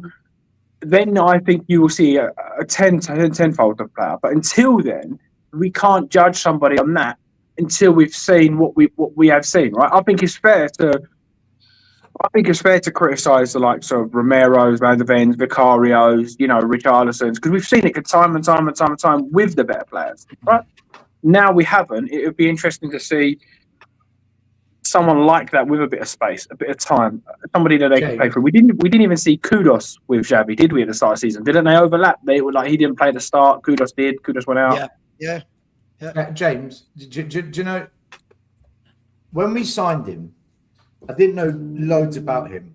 So I went online and watched videos, done some research, watched some likes in games, stuff. I really want to know what this player is about, because a lot of people were excited by him. And from what I saw, I knew he was a top player. And I did a 10-minute explanation of all the reasons as to what I've seen, if I was scouting him, why he's going to be a good player. And the makings of any top midfielder, they've got to have two qualities, bar none. One is technical ability. And second of all, quick decision-making, where that technical ability delivers an outcome, right? In Holland, they call it, they've got a tip system, T and the S. The S is speed of doing what pops into your head. How quickly can you execute it? But you need a technique to do it. Mate, last night, name me a midfielder right now who's fit at our club that can open up his foot and whip a ball into the bottom corner the way he can. Name Archie Gray can't do that. Pape Sarr can't do that. No. None of them can do that. None of them, right? And then... Well, would you like to answer this, Stel? Would you like to anscer this? I'd love to, but you're talking, so I'd love you to... I will answer this. I will answer this. I just want to say the last bit of my little monologue here. His penalty was absolutely on point. Bottom corner, keeper can't get there, in off the post. That is technique. Those two goals is technique. He's got it. And when it comes to decision making, that chance that Tell fucked just before half time, where he should have squared it across to Gray. The ball, Archie Gray, good skill on the flanks, comes forward, gives it to Moani. Moani gives the ball to Simons. Simons, one touch, laid it off. One touch, laid it off. Right now, what makes that pass so brilliant is he knew what to do before the ball came to him and where the players around him were. That's how he pulled it off. That's quality decision-making, speed of thought that I just spoke about. He's got it. This player's got it. The problem we've got is poor coaching, poor team, lack of similar-minded players around him. Maddison would be one of those. And he doesn't get a consistent run in the squad. For me, Simons will be a very, very, very good player in this league in the right environment. To answer this question, why doesn't he get a view in there, though? I mean, I think I spoke about this on your show, and I think it was Ryan who brought something up about it, and I can actually get the point he was getting at. Is it more that you think, what was it he described him as? A luxury player as such. And at the moment, it's not luxury players that we need. But then we do also need that person who can have some tactical technicality about it to set it up. Do you think it's a bit of an in-between and we're stuck in? Because I could go half with what Ryan said on the luxury side of player. I get he's not a luxury player. He's not a luxury player. I'm just thinking the quality players is shit players. He's got the potential. I'm not saying he is, but I can see it. He's got the potential if we do it right. He's got the potential if we do it right to be our Eriksen. He won't be Christian Eriksen. He'll be a version of it. But he's got the potential. You can see it. And that guy, that question, why does Bergvall get a pass but Odebert, Tell, and those other players don't? It's because we saw Simons do this before he came to us. We haven't seen those players do it before. Thank you. Thank you, That's why he gets the pass. Thank you, Well, Stel. Thank you. I am so when people say, "Oh, but you're not so lenient with this player," but I've never seen this player do what I've seen Xavi Simons do. Do you know what I mean? Xavi Simons, for me, I think you're bang on, Stel. He is Christian Eriksen-esque in the way he plays. Now, if you remember when Christian Eriksen first came to Tottenham, we all saw he was good, but it wasn't the Christian Eriksen we knew and fell in love with in the Poch team, right? It was only when Eriksen went into again, who would have thought it, Stel? A settled 11. You know, Eriksen, Son, Ali, Kane. We knew that was the front four. They played every week together, And funnily enough, partnerships were built, relationships were built. At the moment, you got one game Xavi's out left wing of a 4-3-3. Next thing he's left wing of a 4-4-2. Next thing he's on the bench. Then he's in the number 10. These players are not going to be able to show what they can do if they are dropped into a mess and they are not given a set position. Also, Savva, just to add, can I just add as well? Could you imagine if that was the same pattern that Bruno Fernandes had at Man United? If one game he was played in centre mid, one game he was played on the left, one game he's played on the right, he wouldn't have the numbers that he's got. It's because he's the number 10 for them, and he's arguably been one of the best players in the Premier League this season. So, and in fairness, you can't ever compare those guys to each other, because you had the best winger, or one of the best wingers in the world at that time in Son. That 19 season, he was unbelievable. For me, you probably had the best ever striker that I've seen at Tottenham Hotspur, one of the best in the world now, an absolute genius of a footballer in Harry Kane. And you can see that even like yesterday at his age, he's still Cruyff turning and banging him in, right? So unless we go out and sign Harry Kane backs and Kvaratskhelia and players like this, they're never going to be able to compare them, right? You're just not. So for me, I agree with almost what you guys are saying. If you see snippets of something, at least you could take that something into the next thing, and you kind of build blocks, right? So if you say, right, Xavi, I personally would love to see Xavi and Madders in front of like a Polina, something along those. I just think that's just deadly. But there's no point having them two if you don't have a guy that just wants to score goals, wants to do nothing else, just score goals. You need that guy that is like a Robbie Keane, just stand in the box, do nothing, get the ball finished, goal.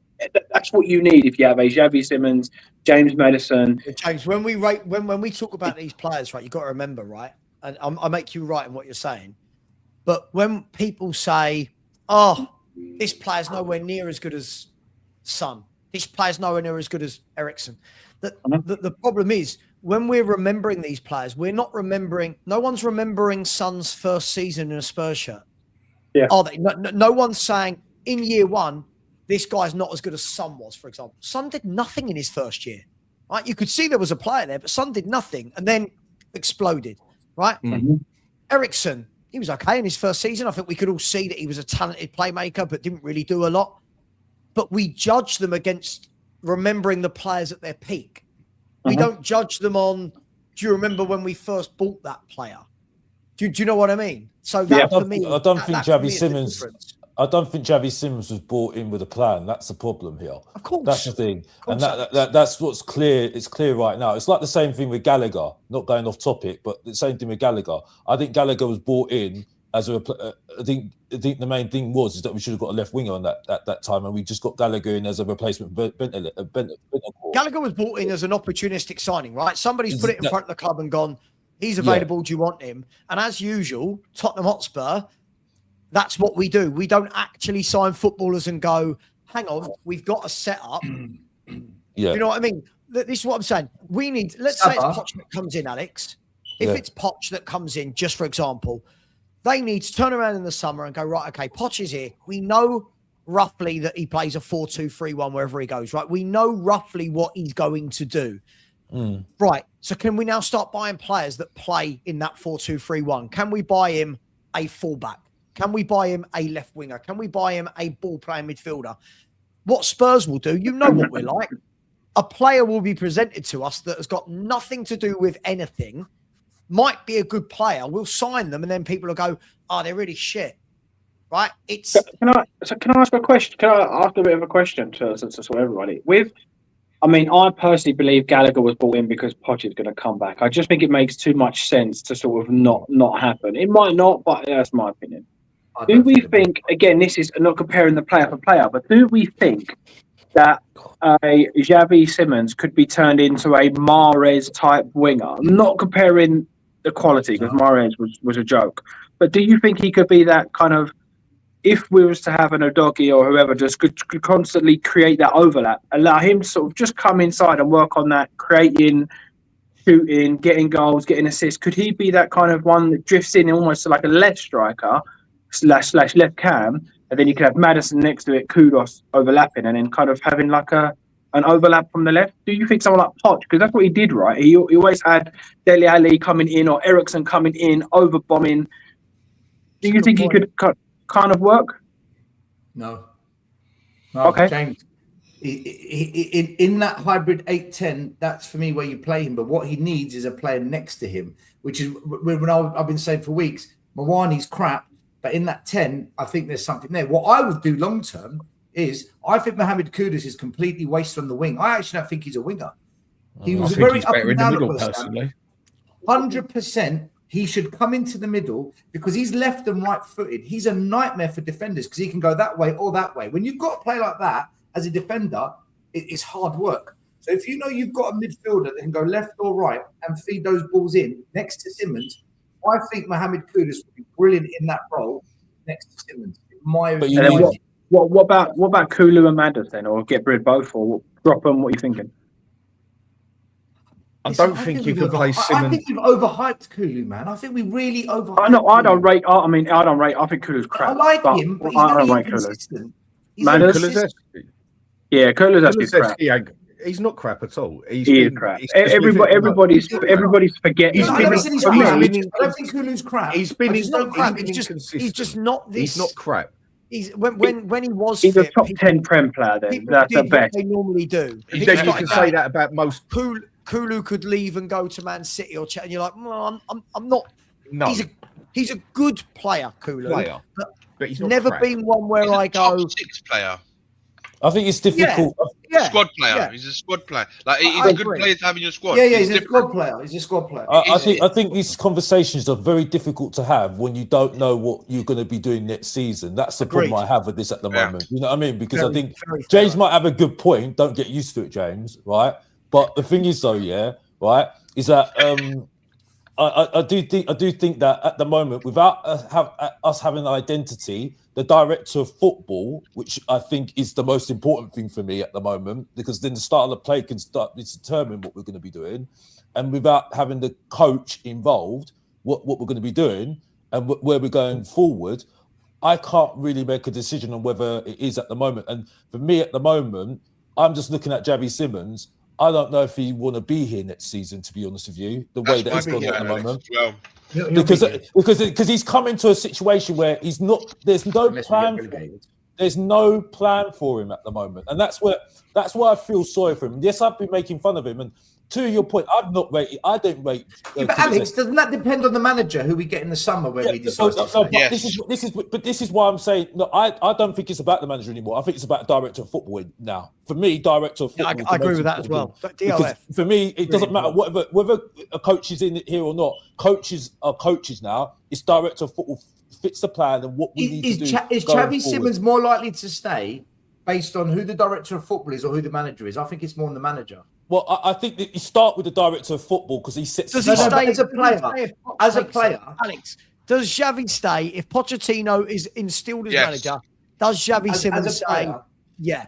Yes. I don't know because I don't know if he's going to be here in the next year or so. Well, I think they go hand in hand, right, Alex? I think they go hand in hand because if the director of football doesn't come in and back the squad and Xavi sees no one's come in, regardless of the manager, he's out, right? So exactly. I think it goes hand in hand in that respect. The only thing I would say is going with some of the players, and I'm not just talking about Kulu and stuff. People have got like very short-term memory, in my opinion, because when Kulu was playing, and players like that was playing, everybody was saying he slows the ball down. He comes in, loses the ball. He slows the ball down. Why is he cutting into his left foot? Go out wide on your right foot. That's what I mean. He's over week in, week out. Yeah, 100%. Kulu for me. Always like Kuluski. Always. I think he's a good player to have in your team. We played him totally the wrong way. Doesn't this depend? We've made him sound that he's better than what he is. Sorry, doesn't this depend though, right? See, for me, I can't be a revisionist. I've always said Kulu, good player, but I don't see the massive hype. Good player, right? Yeah. The problem for me is when Kulu was in the team, I'm sitting there going, yeah, this is the sort of guy who should be in and this should be a guy who plays 1 week, then if you rotate the next with he's like a Harvey Barnes. Right? Yeah, but this is the problem.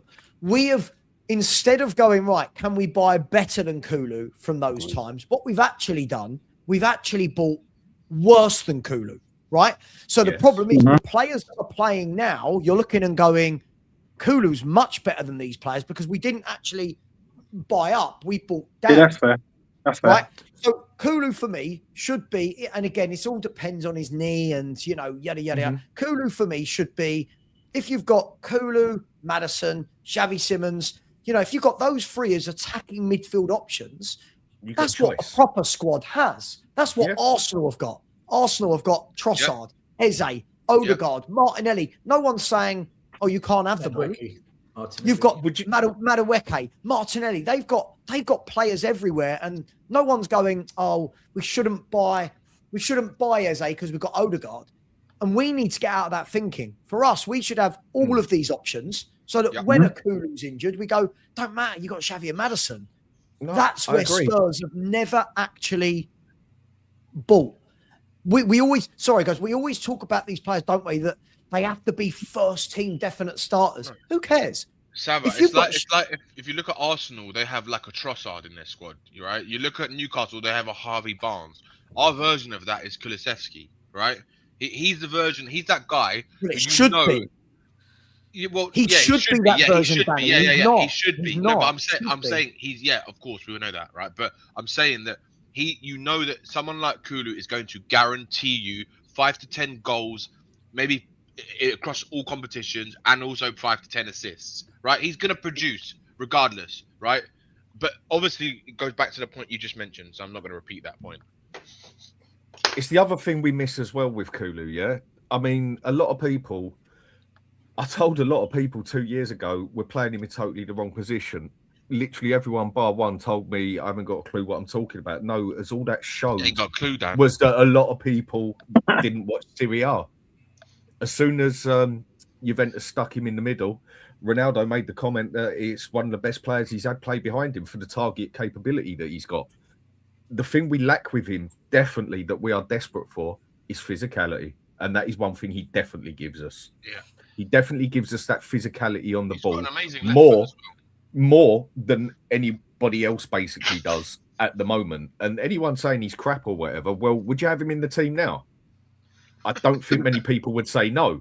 No, but that doesn't necessarily mean he's good either, right? No, right. I'll answer your question there, James. Then if he's that crap, but you'd have him in the team now, then you're basically saying the rest of the team is shit. Yeah. Do you know what, Dan? I would sell. Fair enough. I would sell. Fair enough. If that's what you're saying. Fair enough. Fair enough. I would sell Bentancur, Maddison, Kulusevski, Udogie, and Ben Davies. I'd get rid of all of them on the basis that they are consistently injured. They're never available consistently. It's pointless them being good players or not. All those Maddison then as well. That's what you say. Maddison to it as well. Mate, I'm sorry, I didn't hear you say that. All them, they have to go in the summer because they're always injured, man. Like always. I don't disagree with that, but the thing I worry about is almost like what Savva said there. For me, last season when he was fit, I'm happy to admit that, and I would say 78% of the people were saying every time he gets the ball, he slows it down. Every time he gets the ball, he cuts in on his left foot. It was predictable, and at the start of the season, it worked.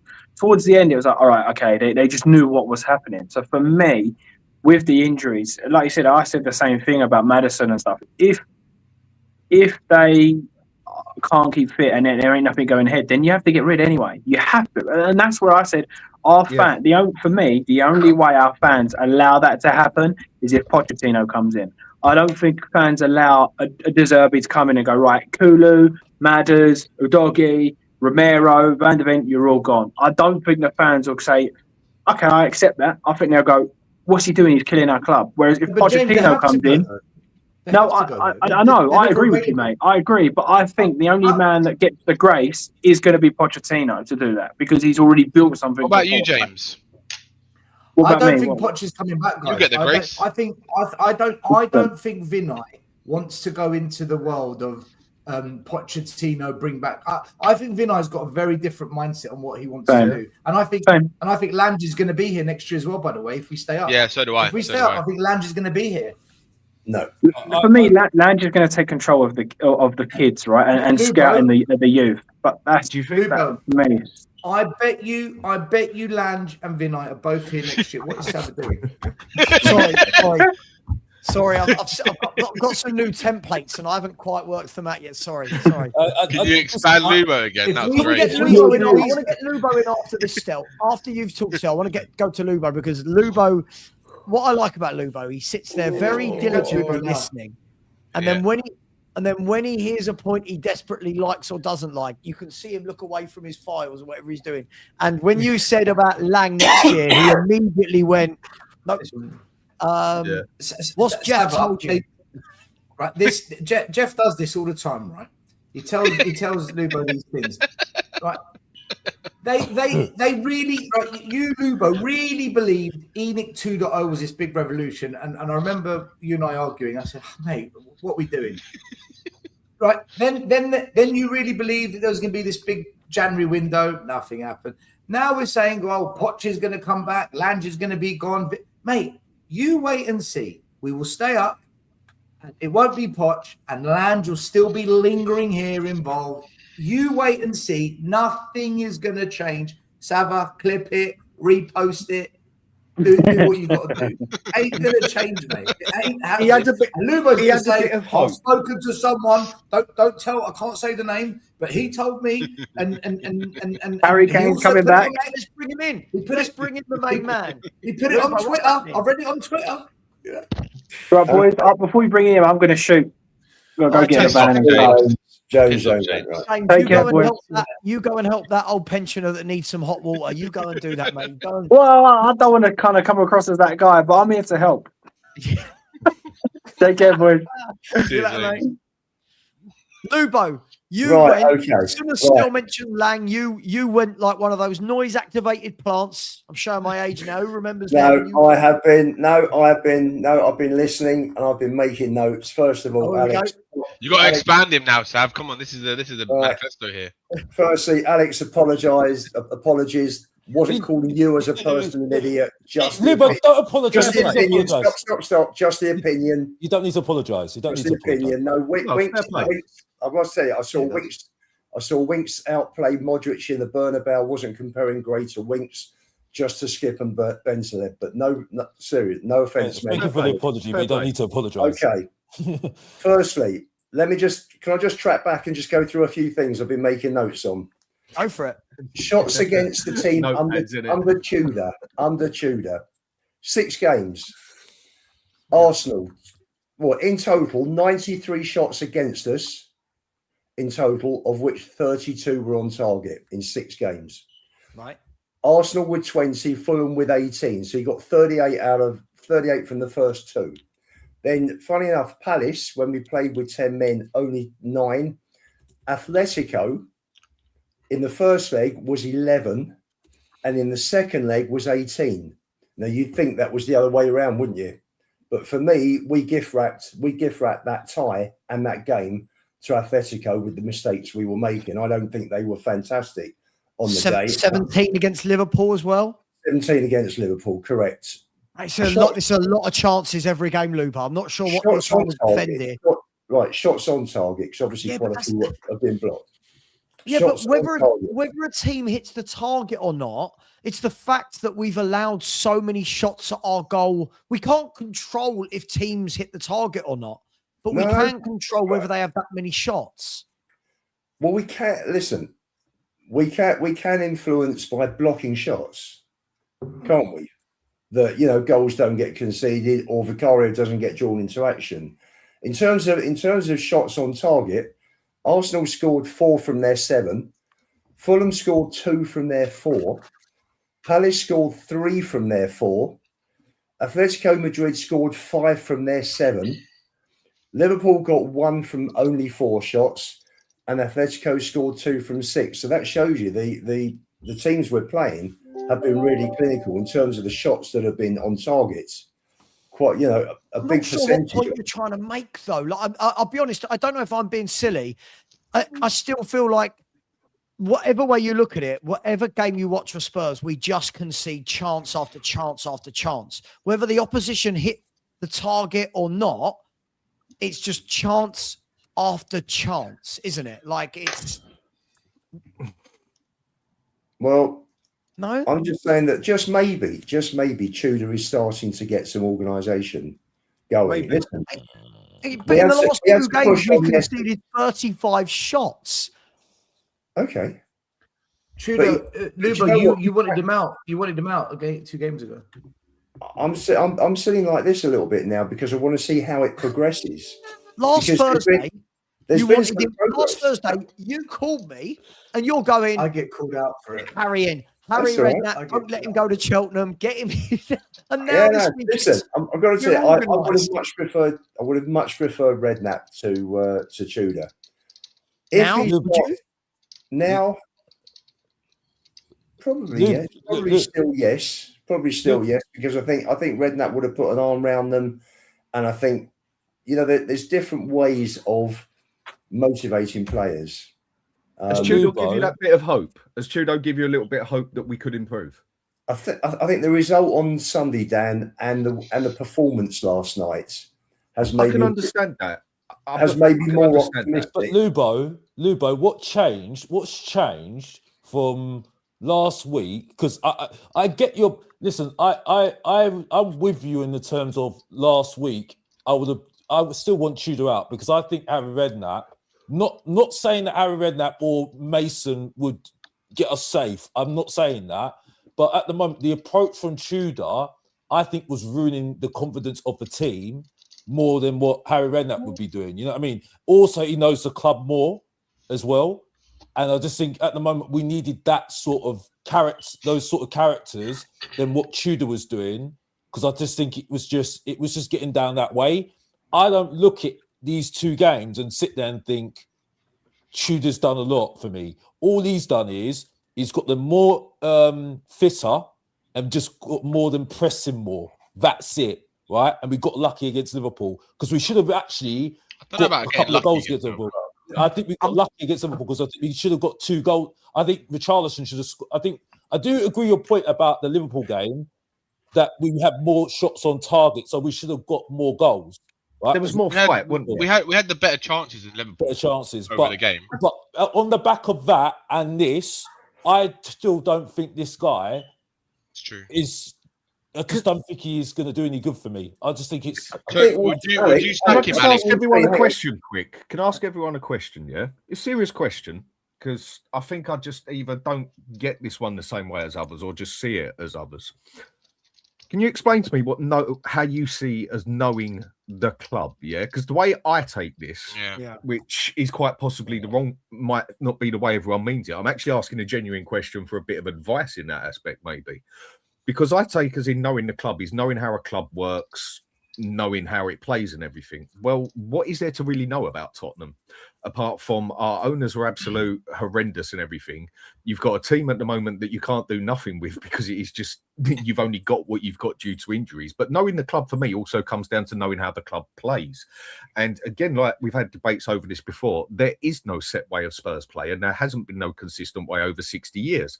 Bar 5 years here, 5 years there, 2 years here, 1 year there sort of thing. So any manager coming into Spurs, asking him to know the club, what are people actually getting at with this? I just want to try and get it different.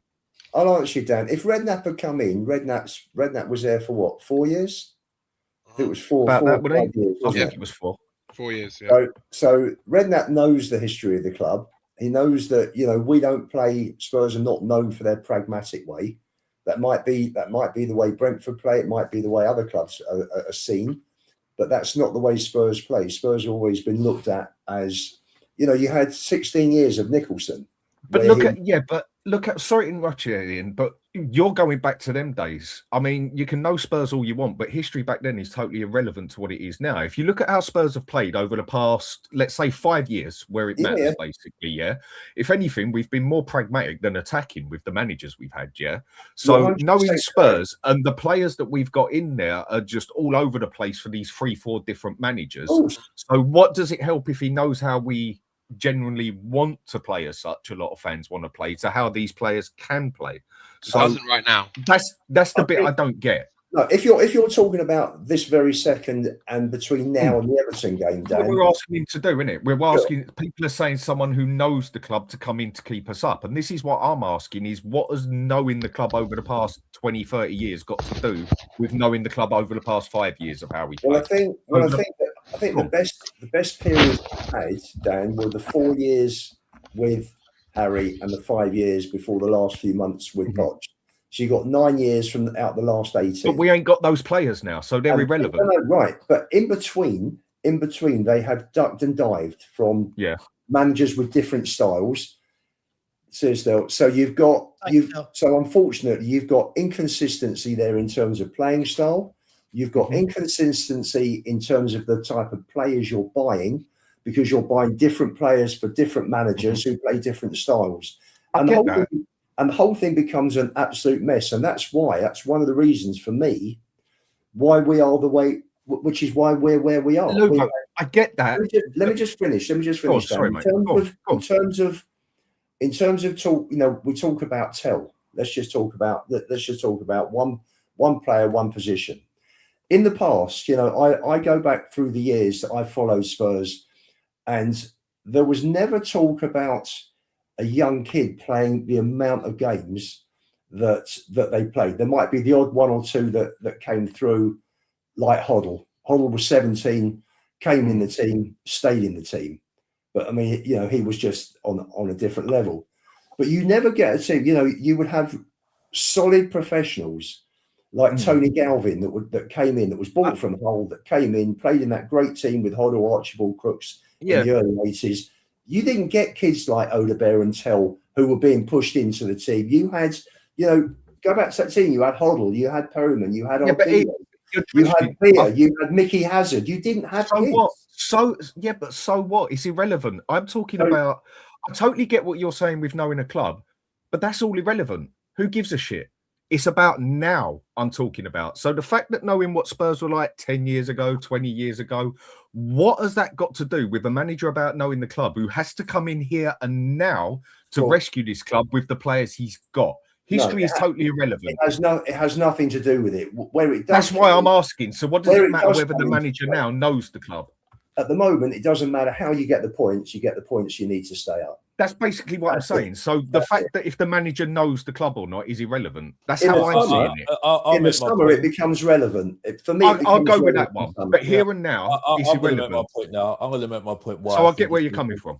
I make my point why I think it's relevant right now, right? Because at the moment, I think you need somebody that can galvanise, you can put just an arm around these players and know what they are as players. You know what I mean? Just to get to them, just to know them, just to get that extra. Is that knowing a club or how to manage players? I do think it comes to some point, because I do think sometimes when he speaks, because I don't like the way he goes on about referees all the time. Keeps on banging on about referees being saying that we get in the wrong with Robert, not Robert, give me the referees. So I think he's going wrong there. I think in that sense, I think he's still getting used to the Premier League a lot of the time. I think with his decision making, playing players in the wrong positions as well. For me, for me personally, I don't think it really gets. I think it works in certain games. It worked yesterday, but that's on Europe. I don't know if it will work in the Premier League. What has knowing the club got to do over the past 5 years with the manager coming in now and having to use these players? I think that gives you that extra advantage, because you don't have to get too settled with the surroundings and stuff like that, what you need to do and stuff like that. I just think it just gives you a little bit more of an advantage. That's what I think at the moment, and I think that's why I think Mason or that would have been good. In saying this, Spurs way. No, it wasn't. But me saying this, I'm clutching at straws because I've got no other option to really go with. But I do feel that would have been my bit. That would have been my option for me. I get where you're coming from, but this is my whole point. When people say we need a manager in who knows the club, what is there to actually know about Tottenham apart from we have been a total shit show in the past 4 or 5 years?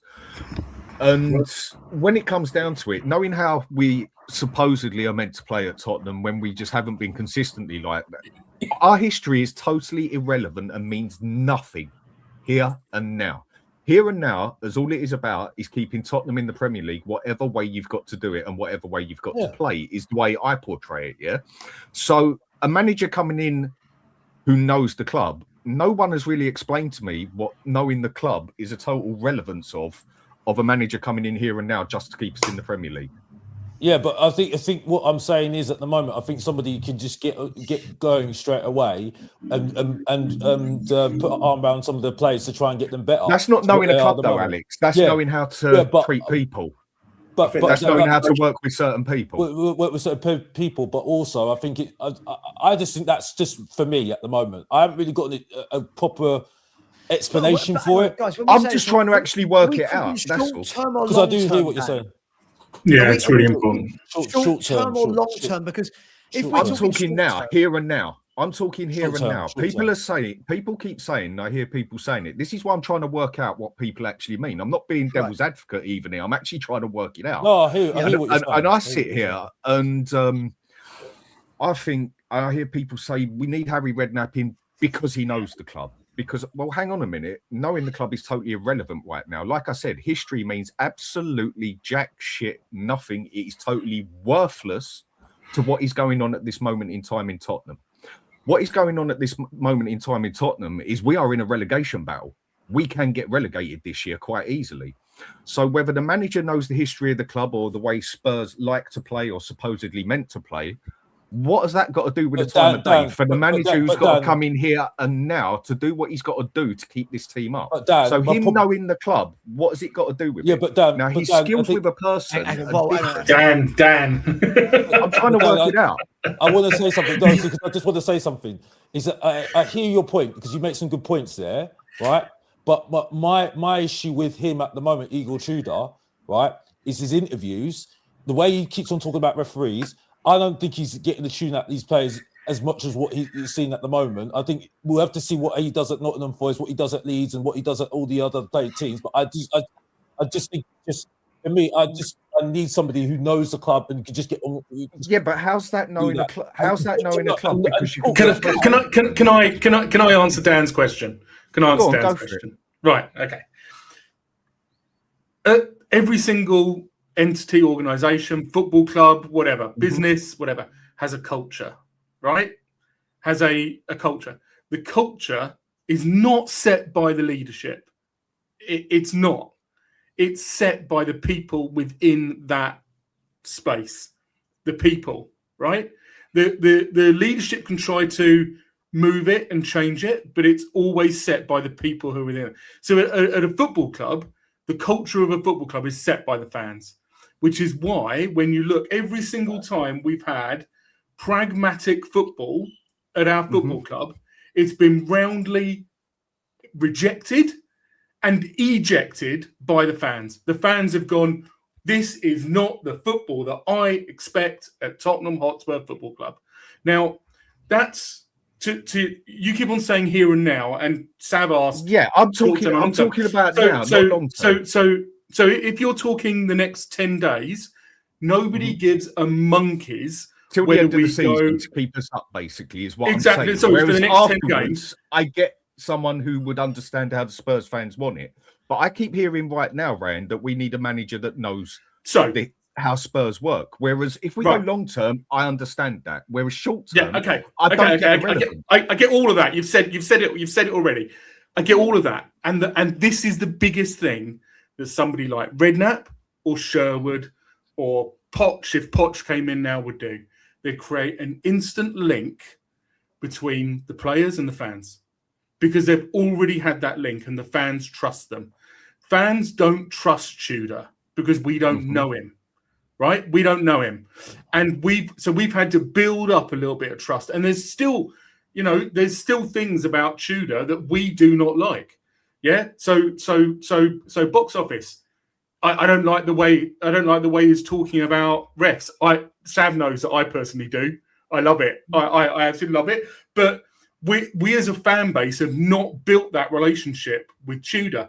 Whereas with Redknapp and Sherwood or Poch, we've already got that relationship. We don't need to build it. They just need to get on. And the fans in the stadium would instantly create a link to the team.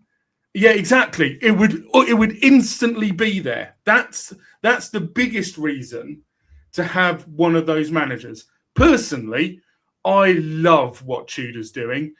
I think it's absolutely needed. Is it going to get results? Heaven knows. I mean, I can see where you're coming from with that, between the link of the manager, the players, whatever else. I get that point.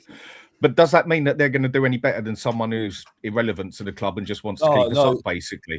You make a good point. That's all I'm asking. Short term, I don't think it matters whether they know the club or not, as long as they come in and do the bloody job. It makes a good point. You make a good point. Sorry, Savva. You make a good point. It's not that you're not making a good point at all, and I think and it's relevant to the conversation. It's just at the moment, I think what Rain's saying at the moment, I just look at this guy, and it's not about him talking about referees. I think it's just the way he keeps on moaning about it, and then the way that he was talking to that interviewer on Sunday, looking like he's going to actually punch him in the face. It just made me feel so uncomfortable as well. And this is where you're talking to a fan, and just like it just makes me feel like I don't trust you whatsoever, mate. You just make me. Can I say, Alex? I want to go on to a point after, then I'll bring Lubo in. 2 points. First of all, what you just mentioned there, and I had this conversation with Rain last night on the channel.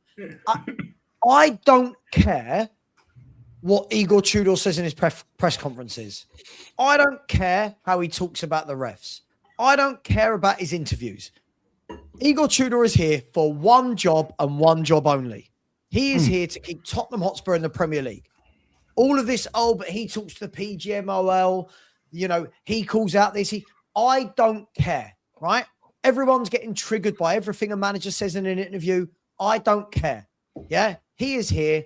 I don't care if I like him, hate him, whatever. Just keep my football club in the Premier League and we go again. That's your job. And if he does that, we as fans turn around and go, cheers, mate. Thank you very much. See you later. You're always welcome back at Spurs whenever you want a free ticket and a meal in the corporate box. If he takes us down, we all sit there and go, what a terrible manager, right? Because if he takes us down, he joined a club that were 5 points above relegation and got them relegated. However, this whole conversation, if we take it away from the immediate, Dan, if we take it away from the immediate now and we look at the long term, when we talk about, if one more person asks if I'm leaving YouTube, oh my gosh, it's boring. Oh my gosh, who cares? Do you really care if I leave YouTube or not? Who cares? Anyway. He might do. He might tune in every morning. I care. I don't want you to go anywhere. I love it. I absolutely love you. So I don't want you anywhere. But the point is, to Dan's point about what does it matter in the long term, we've had this conversation so many times. And I saw this in Sean's chat last night. Nothing to do with Sean. It was the chat. People that weren't getting it, that are like, I keep saying to people, what's the plan? That 4-letter word, what's the plan at the football club? And people are going, Poch is a plan. Poch is not a plan. Poch is a manager. That's not a plan, right? A plan is something from above, right? I.e., if you go and work for Facebook and you are you're the CTO, right? If you are a head of engineering, you're not the guy with the plan. You're the guy who is part of the will, right? You have a job within that plan. And this is what so many people can't seem to get at Spurs. We can go and bring in Sherwood. He knows the club. Harry, he knows the club. Poch, he knows the club. Until there is a plan implemented above any of these men, right? Or women, but I'm guessing we won't get a female manager. Until there is a plan implemented at the top of this football club, we can talk about someone who knows it, someone who gets it, ex-players. Nothing is going to actually change down here. And what will happen is, we've been here and seen it and done it before. Until there is a plan, the next manager will come in. He'll have good moments and bad moments. In the bad moments, we'll all hate him and want him gone and say he's shit. In the good moments, we'll go, oh my God, look how amazing he is because he's got us back to 5th or 6th. And this is why when I was watching the show last night, I was watching the panel, right? And so like Adam and a few of the others were talking about, would you take it if next season Poch came in and we didn't have Europe, but we got 5th? Would you love that? And I'm like, no, because again, that's the small, that's the micro, as my man Lubo says. The micro is, okay, we finished 5th for a season. The macro, which most of our fans are missing, is what's the infrastructure around that to make sure that you go from 5th to 4th to 3rd to. Sure. This is why to round it off, Lubo, before I bring you in, this is why when people keep asking me, do you want Tudor? Don't care. Do you want Poch back? Don't care. Do you want Robbie Keane? Don't care, because none of this matters if you do not have a plan. Right. To link in with what you've just said and to answer my other three fellow panelists. Number one, Rain. Culture and mentality. I agree. I disagree with you on that one. That comes from the top of the club. That's the top. The bosses set the desire. They set the foundations. I'm sure you're in business. I'm sure that applies with you, whether it's your business or whether you're working for someone. I'm sure you know that the people at the top, they are the ones that drive the business ultimately. You're disagreeing. I've seen 25 years, Rain, that say differently, mate. Where I do agree. I'm an old man as well, mate. 30 years working in and around FTSE 100s, and I can tell you categorically, no leader can change the culture of an organisation that's got 50,000 people involved in that organisation. No one person. No, I think it's the way you're saying it, Lubo. No, I haven't finished yet, and it'll all fall into place. Okay. Right? So for me, the culture mentality comes from the top. What you're saying about fans not accepting it, and now we're talking about the 50,000, right? I'm not talking about the bosses on the board, who I'm talking about with culture and mentality, which is Enoch. So let's park that now. Let me talk about the fans and how they think of things, right? What the fans demand is based, I'm sure we all agree, is based on the history, Dan. That's where the history comes in, because of how we played. The most successful periods that we've had as a club have been when we have played good football, whether it's Nicholson, whether it's Birkinshaw, whether it's whoever. In terms of what Alex is saying, for Harry Redknapp, he's talking about someone who comes in, knows the club, is gonna be a motivational speaker, allied with his experience as a manager in dealing with relegation fights, and who's trusted by the fans. So there's a bit for everybody. In terms of, can I sort of come back to where Sav, can I come back to you brought me in originally, and I said, and I said I'd made some notes. Go for it. Kuluski, fully agree. Lately, in fact, obviously not this season. Going back to the Ange system, he played on the right. He gets the ball. He cuts in. He holds the ball. Sometimes it works. Sometimes it doesn't. The way he played under Ange was completely different to how he played under Conte when he first came in under Conte. And we had that brilliant half season where we scored 50 odd goals in 22, 23 games. And Kulusevski was up there. You know, his goals and assists weren't as high as Kane and Son, but they were pretty good. And I thought Kulusevski under Conte played completely differently than he did last season and the season before. And yes, I did moan and complain that I thought Kulusevski does slow the game down. And I'd love to see him get back to how he was in the first season under Conte, but I do fear that this injury is going to be an absolute killer. Ian, if I've understood with what you've said, basically, with what Rain said as well, the owners don't. How do I put this? The players and the history and everything says the culture of the club, but when it comes down to the crunch of it, it's the owners who tell their employees how it's going to be. Like with what you're saying, Ray, and I totally get your point, but if your boss says, right, this is the history, this is the culture, but I don't give a shit, I want you to do this job, you've got to go and do that job, basically, because your boss has told you, even though it don't necessarily work with the culture. So really, it's the owners that do dictate the way we're going to do things and everything, but it doesn't dictate the culture of how the fans see it as such. Is that the right way to put it? Yeah, that's fair. It's two different things. Yeah. It's two different things. They are two different things. And the thing is, one is the culture of an organisation, and the other one is the way that it works. And they're two completely different things. But the owners can dictate how it's going to be, whether it's the culture of the club or not. If the owner says, you are doing this job for me, you go and do that job or you're sacked. So the culture's irrelevant if the owners say otherwise. I'll give you an example. Because if they fight against the culture, it won't work. The culture always wins. Not over 25 years. Always wins in a fight. And not over 25 years, it ain't. We need new owners.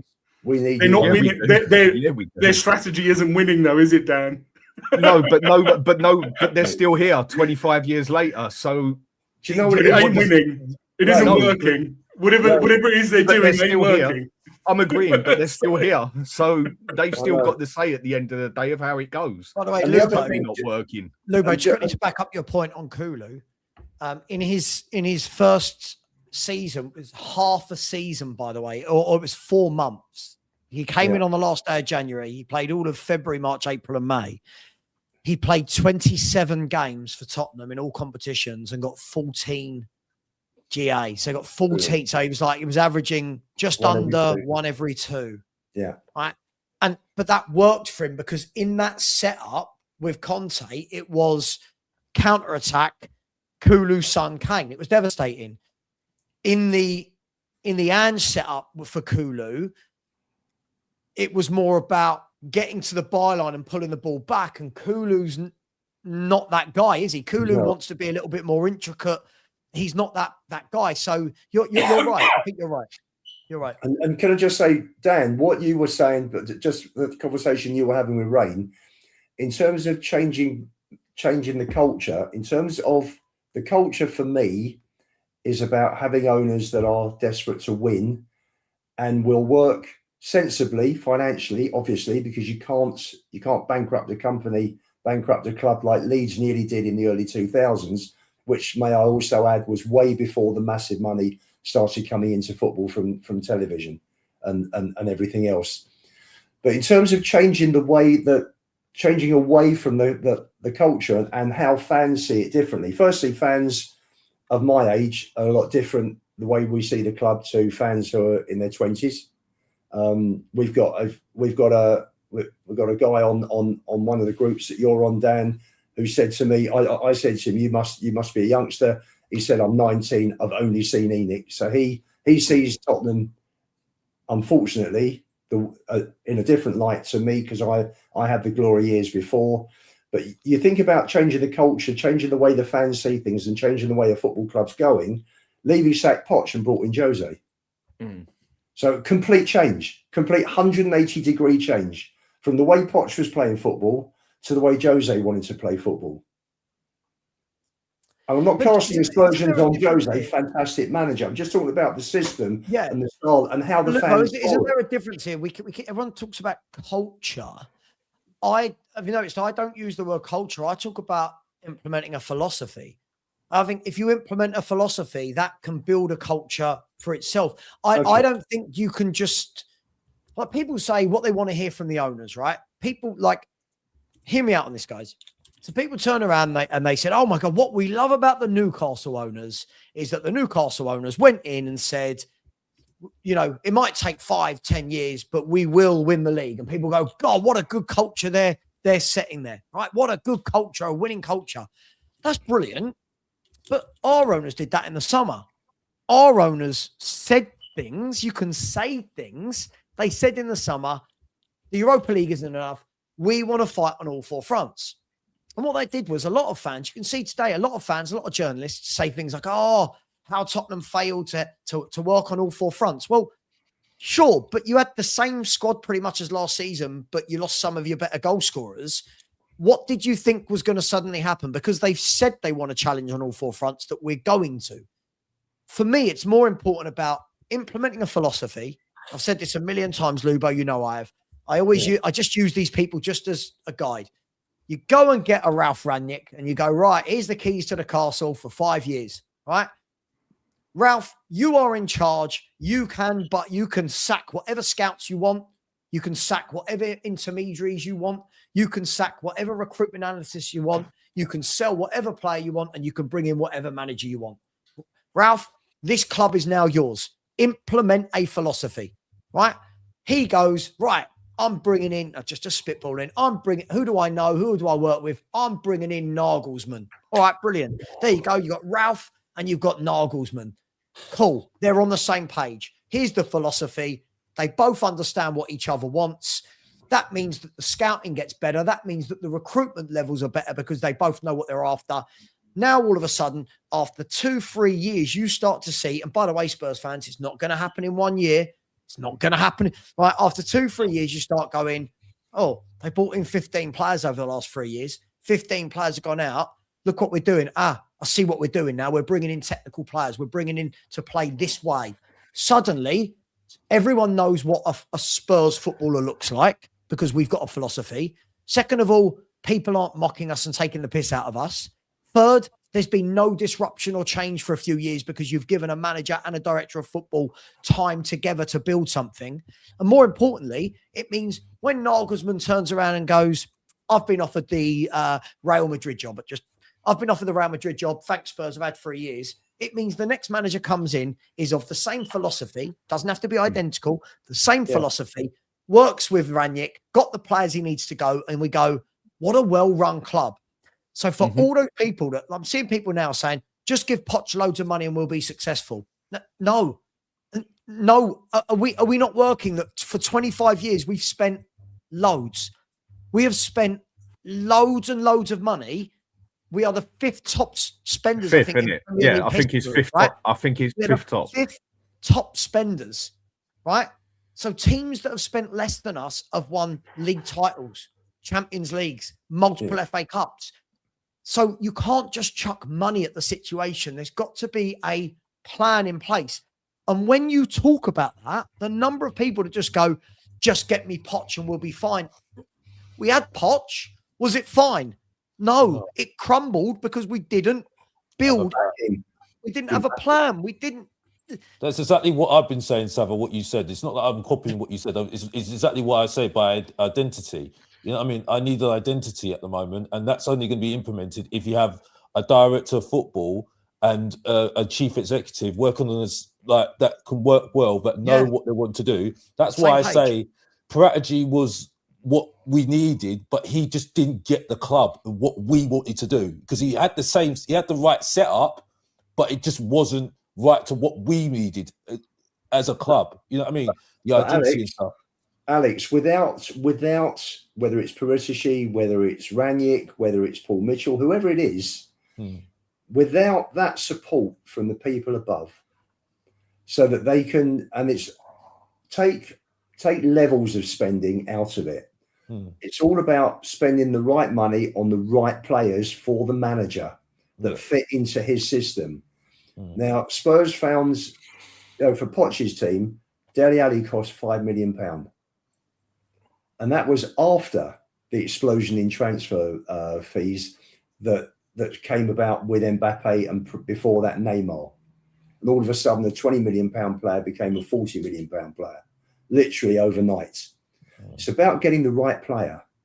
But also, if the right player comes up, like a Van Dijk at 75 million and an Alisson at 65 million that came up, Liverpool lost that cup final to Real Madrid. Karius was a disaster. Liverpool looked at that and thought, you know what, we need a top centre-back and need a top goalkeeper. And yes, they were helped by the fact that Coutinho, they got 105 million from that. So that was 3/4 of the 140 that they spent on those two players. But they identified those two players, and Fenway said, right, whatever it costs to Klopp, you need these players, we'll buy them for you. Now Liverpool were really good. You know, they got big money for Luis Suarez. They got big money for I think Oxlade-Chamberlain. I think they always get their money back in while spending. They are clever. Half of it through selling. Absolutely. They're very good.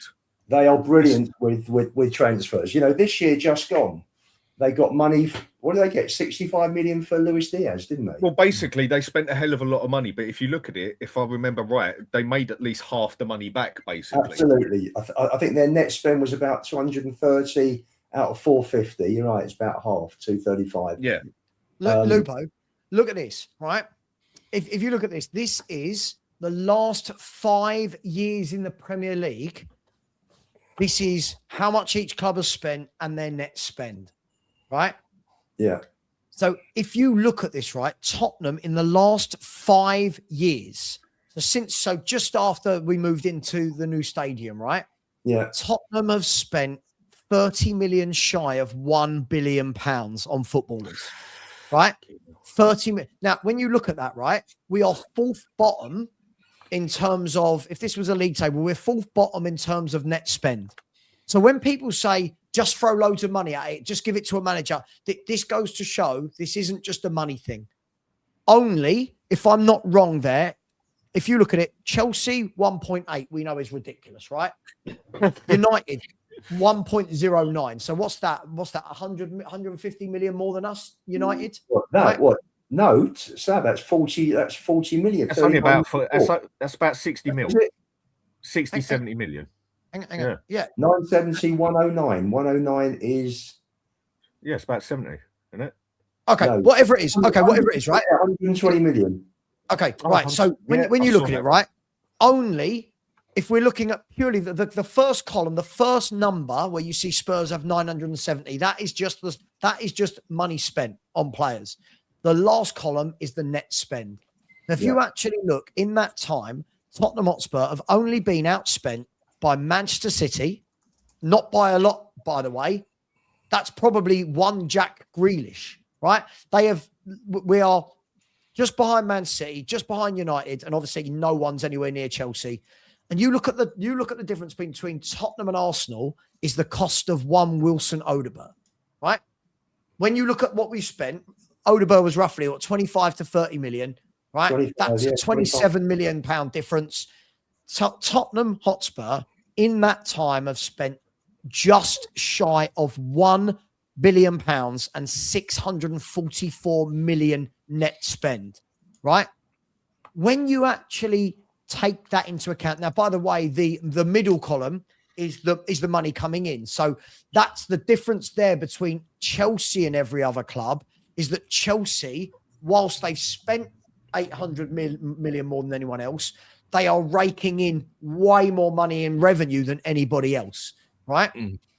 But that goes to show this is not purely about money. Spurs spend big, right? Just to put it into context, let's go further up the table and see what some of these clubs who are above us have spent in that 5 years.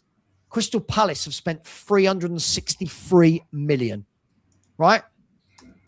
I'm looking at clubs that have been there the whole time. Villa still spent 330 million less than Tottenham and are competing every year for top four. Fulham, 321 million, right? That's a third of what Spurs have spent. Everton, a third of what Brentford, 329 million. Bournemouth. So when you look at this, right, and people go, we can't compete with the Man Cities, with the Arsenals, we can have the conversation about wage, but look at the money wasted. In 5 years, this squad we've got right now, ladies and gentlemen, I don't know if anyone supersedes the 5 years, maybe Ben Davis. In 5 years, this squad, they've spent nearly £1 billion putting together. And I'll tell you the problem, Sav. The problem with that is that it'd be interesting to see how many players actually make up that 970 million, because and spent 380, and that was on 18. So God knows how much. Based on that, we buy so many. You know what? It's quantity rather than quality. Yeah. Whereas you look at others, they've probably bought significantly less players, bar Chelsea, obviously, but they've spent more on those particular players and they've got better players. Whereas you look at us, we've quite possibly bought more than anybody else, but it's all been crap, basically. I think they had a plan for them. I think they had the plan for them, Dan. That's the point, because I think when Bournemouth bought that winger, that Brazilian winger, they had a plan for him. You know what I mean? They had the plan for him because they knew that the player that they got had the players that around him that he had with his old club. You see what I'm saying? Yeah. We just go out and buy guys, crap. can I just say, sorry, when people are talking about this, I listen, I'm not doubting that. Yes. My point wasn't. I was just about to say, Sav, this is right.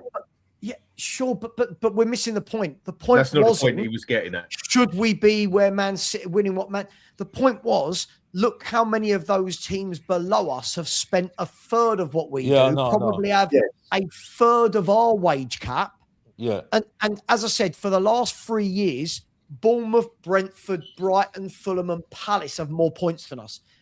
What are we going to do? We're going to use the wage excuse for that. Can't use the wage excuse for that. Our wage is huge compared to those clubs. Well, So hang on, Sav. Right, the context there on wages is that the other clubs are buying fewer players, but because they're paying higher wages, they're getting potentially what, as you can see from the league positions, they get. And I'm talking about the big 5 or 6. They're buying better players. Of course, that wasn't my point. Though. Correct. That wasn't my point. I was looking the other way, Lubo. Sure, you're looking at have we wasted players? Look how much we wasted money on players. 100% agree with you. But, a lot of the reason of that is to do with the wage cap. But you again, what I've said has completely gone over everyone's head. I am looking at, when you look at that, the money spent, the net spend, and the wages, right? Tottenham Hotspur, in no way for the last 3 to 5 years should be below the likes of Bournemouth, Fulham, Brighton, Palace, and Brentford for points earned. My point isn't why aren't we winning league titles and Champions Leagues like City and Liverpool. My point is, why are we not the best of the rest? Is my point, right? So when we talk about wages, we all do this, but we spend, I believe, obviously the last year or two, I think Spurs and Villa have been nip and tuck with wages. But other than Villa, our wages are massive compared to all those other football clubs in the Premier League.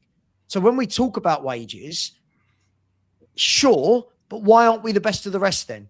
With the wages we spend, with the net spend, with how much money we pumped him, why are we not?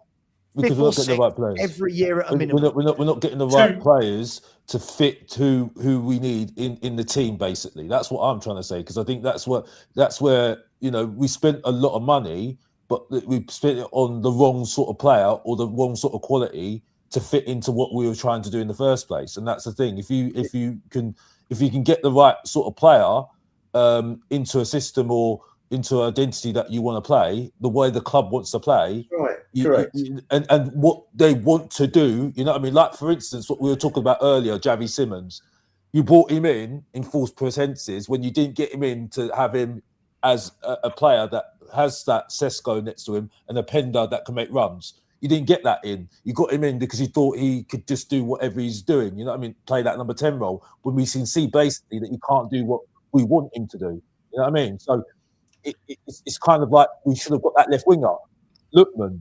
to make runs and get past players. We didn't get that player. We got Gallagher.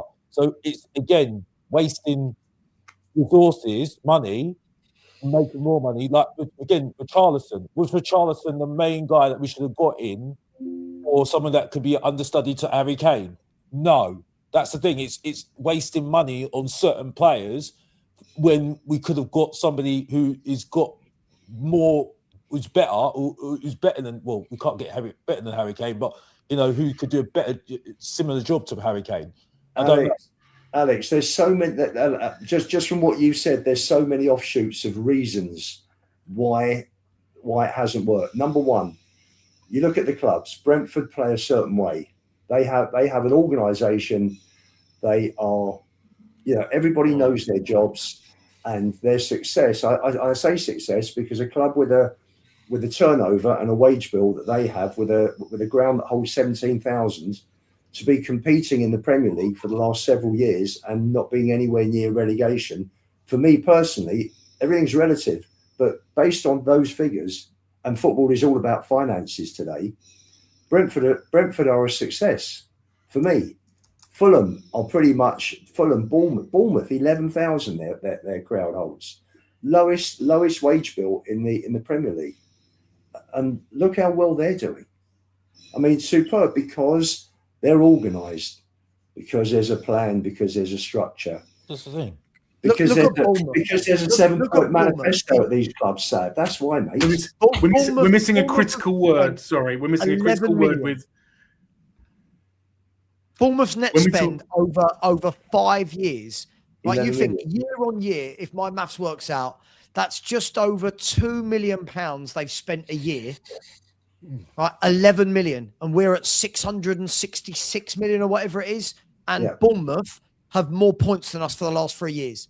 So when people want to talk to me about we don't spend the wages to do better, I'm not hearing that at all. That is just so infactually correct. It's unreal.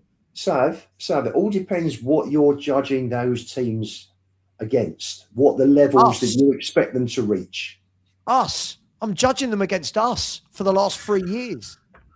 Because Bournemouth is about survival. I mean, they've sold Huijsen for 50 million. They sold Kirkes for a big hit. They sold Semenya for 65. And they're still above us. That's right. Right. But that's my point, Lubo. You had it right just then when you said, when you look at a team like Brentford, like Bournemouth, like Brighton, when people say it's only them, we should be beating them. These teams have everything I explained earlier. They have a plan and a philosophy throughout the football club. It doesn't matter whether it's De Zerbi or Potter or Hertzler, whoever the next guy is to replace Hertzler. Brighton will be a well-functioning team, right? Because they are run properly. Tottenham are run like a mess. And that's why when you look at Frank, see you later. I've got to go. See you, Dan. See you, Dan. Cheers, mate.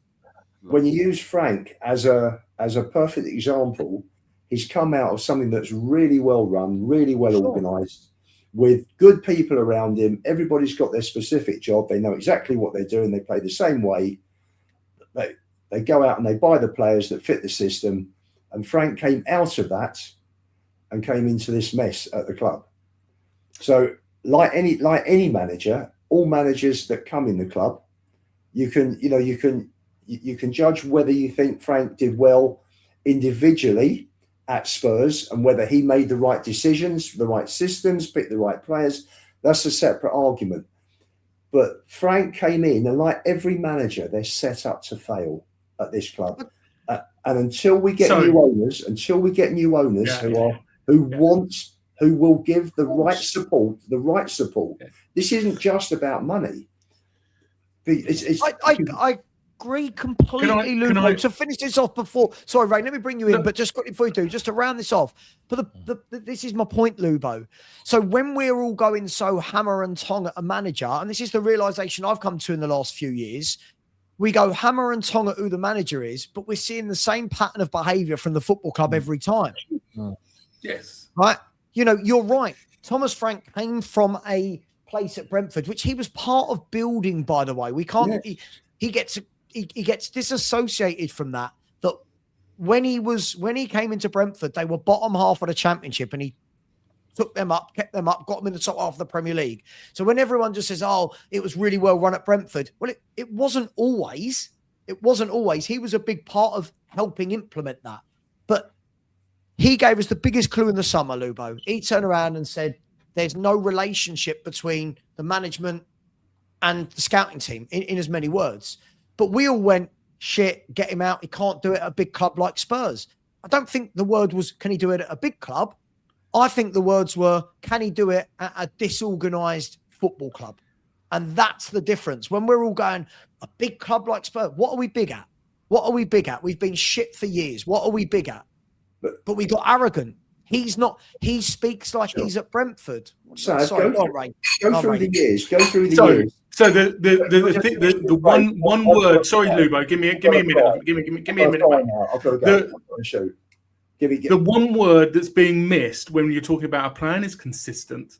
There needs to be a consistent. Look, you can have a plan this year. You can have a plan next year. You can have a plan the year after. Yeah. If you flop and change, if it's one plan this year, it's one plan next year. Which, let's face it, this is what it's been at Tottenham Hotspur Football Club. It's been, we're going to play this way, we're going to play that way. We're going to get the opposite coach this time. We're going to get a pragmatic coach now because the attacking coach didn't work. We're going to flip, we're going to flop. That's the way that it's been at Tottenham Hotspur Football Club. But you cannot, I'm going to bring it back to culture, right? Because I don't think people really understand what it is. I think they had all of this in the summer. Yeah. So when box office is saying the CEO and the director of football have to work in the same direction, and they have to get a coach who's going to deliver that. I think Vinay did that. I think Vinay absolutely did that. He had Lange. Okay, he had, Paratici coming in later, but he had Lange who was going to deliver what they wanted. They had Frank who was going to come in, who was going to build up the club in a similar way, in a rational way, like he'd done at Brentford. The problem is, nobody's talked about the fact that one reason why we're down where we are is because of the medical problems that we've got. There's no point. If you spend £1 billion on players, on assets, and then 600 million of them are in the workshop.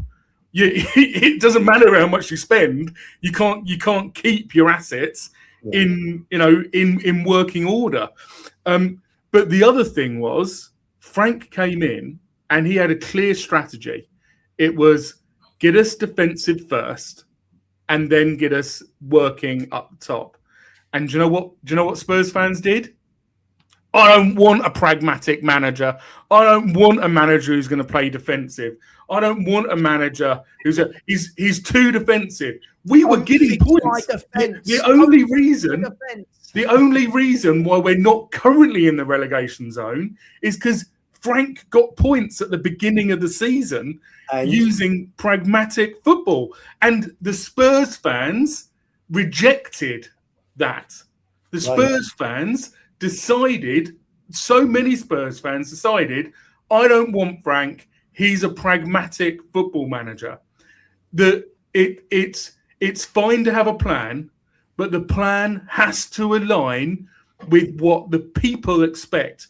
And no leader can tell 60 or 100,000 people what they should want. It just doesn't. It might work in an SME where you've got 20 people. It doesn't work when you've got 100,000 people who all have historic expectations of a way football should be played, of the way that we don't buy youngsters. We buy proper players who come in and play first team football. Even with Poch, we might have bought younger players, but they came in and they got straight on the pitch and they delivered almost instantly, right? Even Delhi, the reason why everybody loves Delhi so much is not because we developed him. It's not because he started out and he was kind of all right. It's because he came in and made an instant impact, right?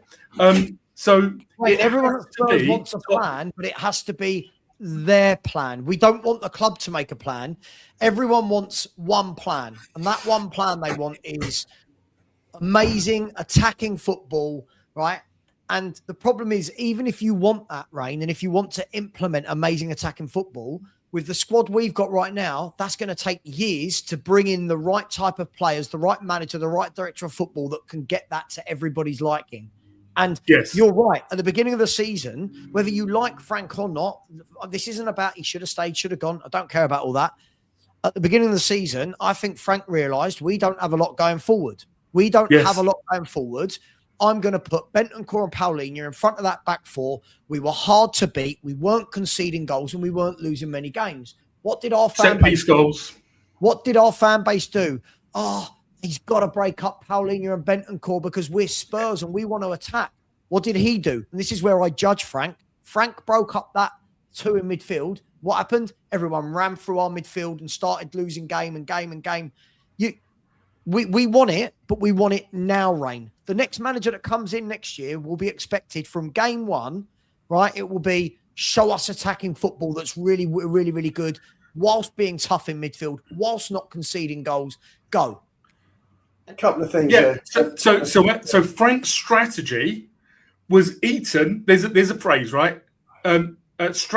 Culture eats strategy for breakfast, and Frank's strategy of how to get points was eaten by the Spurs culture of I am not going to accept. He always says it. I don't care. No, but just say, Rain, I disagree with that. Like, just say, Rain, I completely disagree. He can disagree with me all I want. I'm presenting an accurate account of what's historically happened. And he just doesn't like me. I don't care. Our culture of I don't want us to play pragmatic football, and it is what we do, right? Agreed. When just rejected it, and so Frank reacted to that, and unfortunately, like you say, he just didn't have the tools to play attacking football. So all of a sudden, if Frank hadn't done what he did at the beginning and got us those points, we would be in the relegation zone now. Plain and simple. That's just our last game was Crystal Palace, and he was in charge, wasn't he? The last game we won in the league. Our last win, yeah. So look, I need to wrap up the show, guys. I do need to wrap up. I've got a call at 2 p.m, so I've got 4 minutes. What I would say is, look, we talk every day, and I just think surely by now, if we're not all seeing that multiple managers, multiple different footballers, multiple different medical teams, multiple different directors of football, if we're not seeing that nothing is really changing, we have spells where we go through and we have a decent half a season or a decent year, and then it all falls to shit because we don't back it up with anything. The bigger picture is, right? The bigger picture is whether it's Jose, whether it's Frank, whether it's Ange, whether it's Poch, until we implement something, nothing's going to work. And we know that because we're 25 years down the line with these owners, and we're just doing this year after year. It's just up and down, up and down. There's never a consistent high. There's never, and even when I said about the Poch era, and people talk to me about the era, for me, Poch had a really good team, but it wasn't an era. It wasn't do you know what? We got Poch. He's built us a great team. Let's build behind that. Let's build a structure or philosophy, and let's really it wasn't. It was, he's got a great 11. Go on, just do it with that 11. And then when that started to break up, on the cheap, always on the cheap. Exactly. Well, I think fundamentally, ENIC have never understood the fans. That's why they're quite happy to flop from one to the other. That's why they think if they implement this plan and then that plan and then this plan, but actually they just need one plan, which is expansive attacking football, and to get the coach who does that and get the supporting backroom people, the DOF and the scouts, who are going to go and get players who play that football. And that's it. Rain, don't confuse these owners with owners that are interested in the football, please. Okay. But what you've said is 100% correct, based on owners who want success for the football team. These guys don't give a shit what the fans think. They're not interested. It's only about profit. Only about profit. They're not interested in how we feel, what we think. I must just have two more things just before you go. Go on quickly. I've got 120 seconds. Firstly, Frank did a great job beginning of the season. We were lacking at home. It was that double pivot wasn't working at home. And secondly, the other person we've got to thank for us not being in the bottom three is Ange Postecoglou, because he did a fantastic job for us when he went to Notts Forest. So that's yeah, so true. Look, guys and girls, all I'll say is moving forward, please, please, right, in the chat. I saw this yesterday when I was in Sean's chat. It's so crazy. YouTubers, the way they're spoken about by people in the chat, guests, the way they're spoken about in the chat, people are giving up their time here. Like, I know people think we earn loads of money. From this show today, I've probably earned about 10 quid, right? Let me be brutally honest with you. Right? I've probably earned about 10 quid. It doesn't mean you can all come in and abuse me or abuse Luba or abuse Rain. Can we just a little bit more appreciation? And as somebody who was on the receiving end of it yesterday, I go into Sean's chat. I'm trying to talk football like everyone else, and it's just pile on. Savva, you said it. It's like, can we just? Why can't everyone just say I disagree with that or blah blah? Anyway, guys, Rain, thank you very much. Lubo, thank you. Danny K, Stel, Alex, James Flower, Danny, thank you very, very, very much. I'm going to send you over. There's not many people live at the moment. I was seeing if there was any Spurs content. I can't see any. I'm going to send you over to Rants and Bants, who's always good for some fun. Get over there. Just say Savva Raid or fhtv Raid. Much love. Take care. And as always, come on, you Spurs. Oh no, hang on. Sorry. Big up David. He's coming with this is like an injury time header in the 97th minute. Big up to you, David. Said, Savva, can we get a win at the weekend? Yes, we have to. We simply have to. Will it keep us in the Premier League? I think a win against Forest, yes. I think win against Forest, the mindset is 4 points clear. Now, all of a sudden, the pressure goes away from Spurs and goes back to Nottingham Forest. Yeah. And we are then 2 wins above them. So, yes, I do think we can win. Will we? Show us. That's all I'll say. Yeah. So can I just finish off the show just by saying the really good figures of what we've spent. When you look, we've spent 970 million in 5 years. What a deal 40 million was for Archie Gray. Oh, gee, I knew we were going to end it on that. Listen, he had a great game. He had a great game against Thingy. Let's go to Forest. That's the test. Absolutely. Anderson, Sangari, Gibbs-White. Yeah, that's a tough midfield three. So listen, Llorente and Cardosa onto. I've also got a call at 2, Lubo. By the way. Yeah, go on. Yeah. I'm trying to end it. Much love, guys. Take care, and as always, Enoch out. And come on, you Spurs.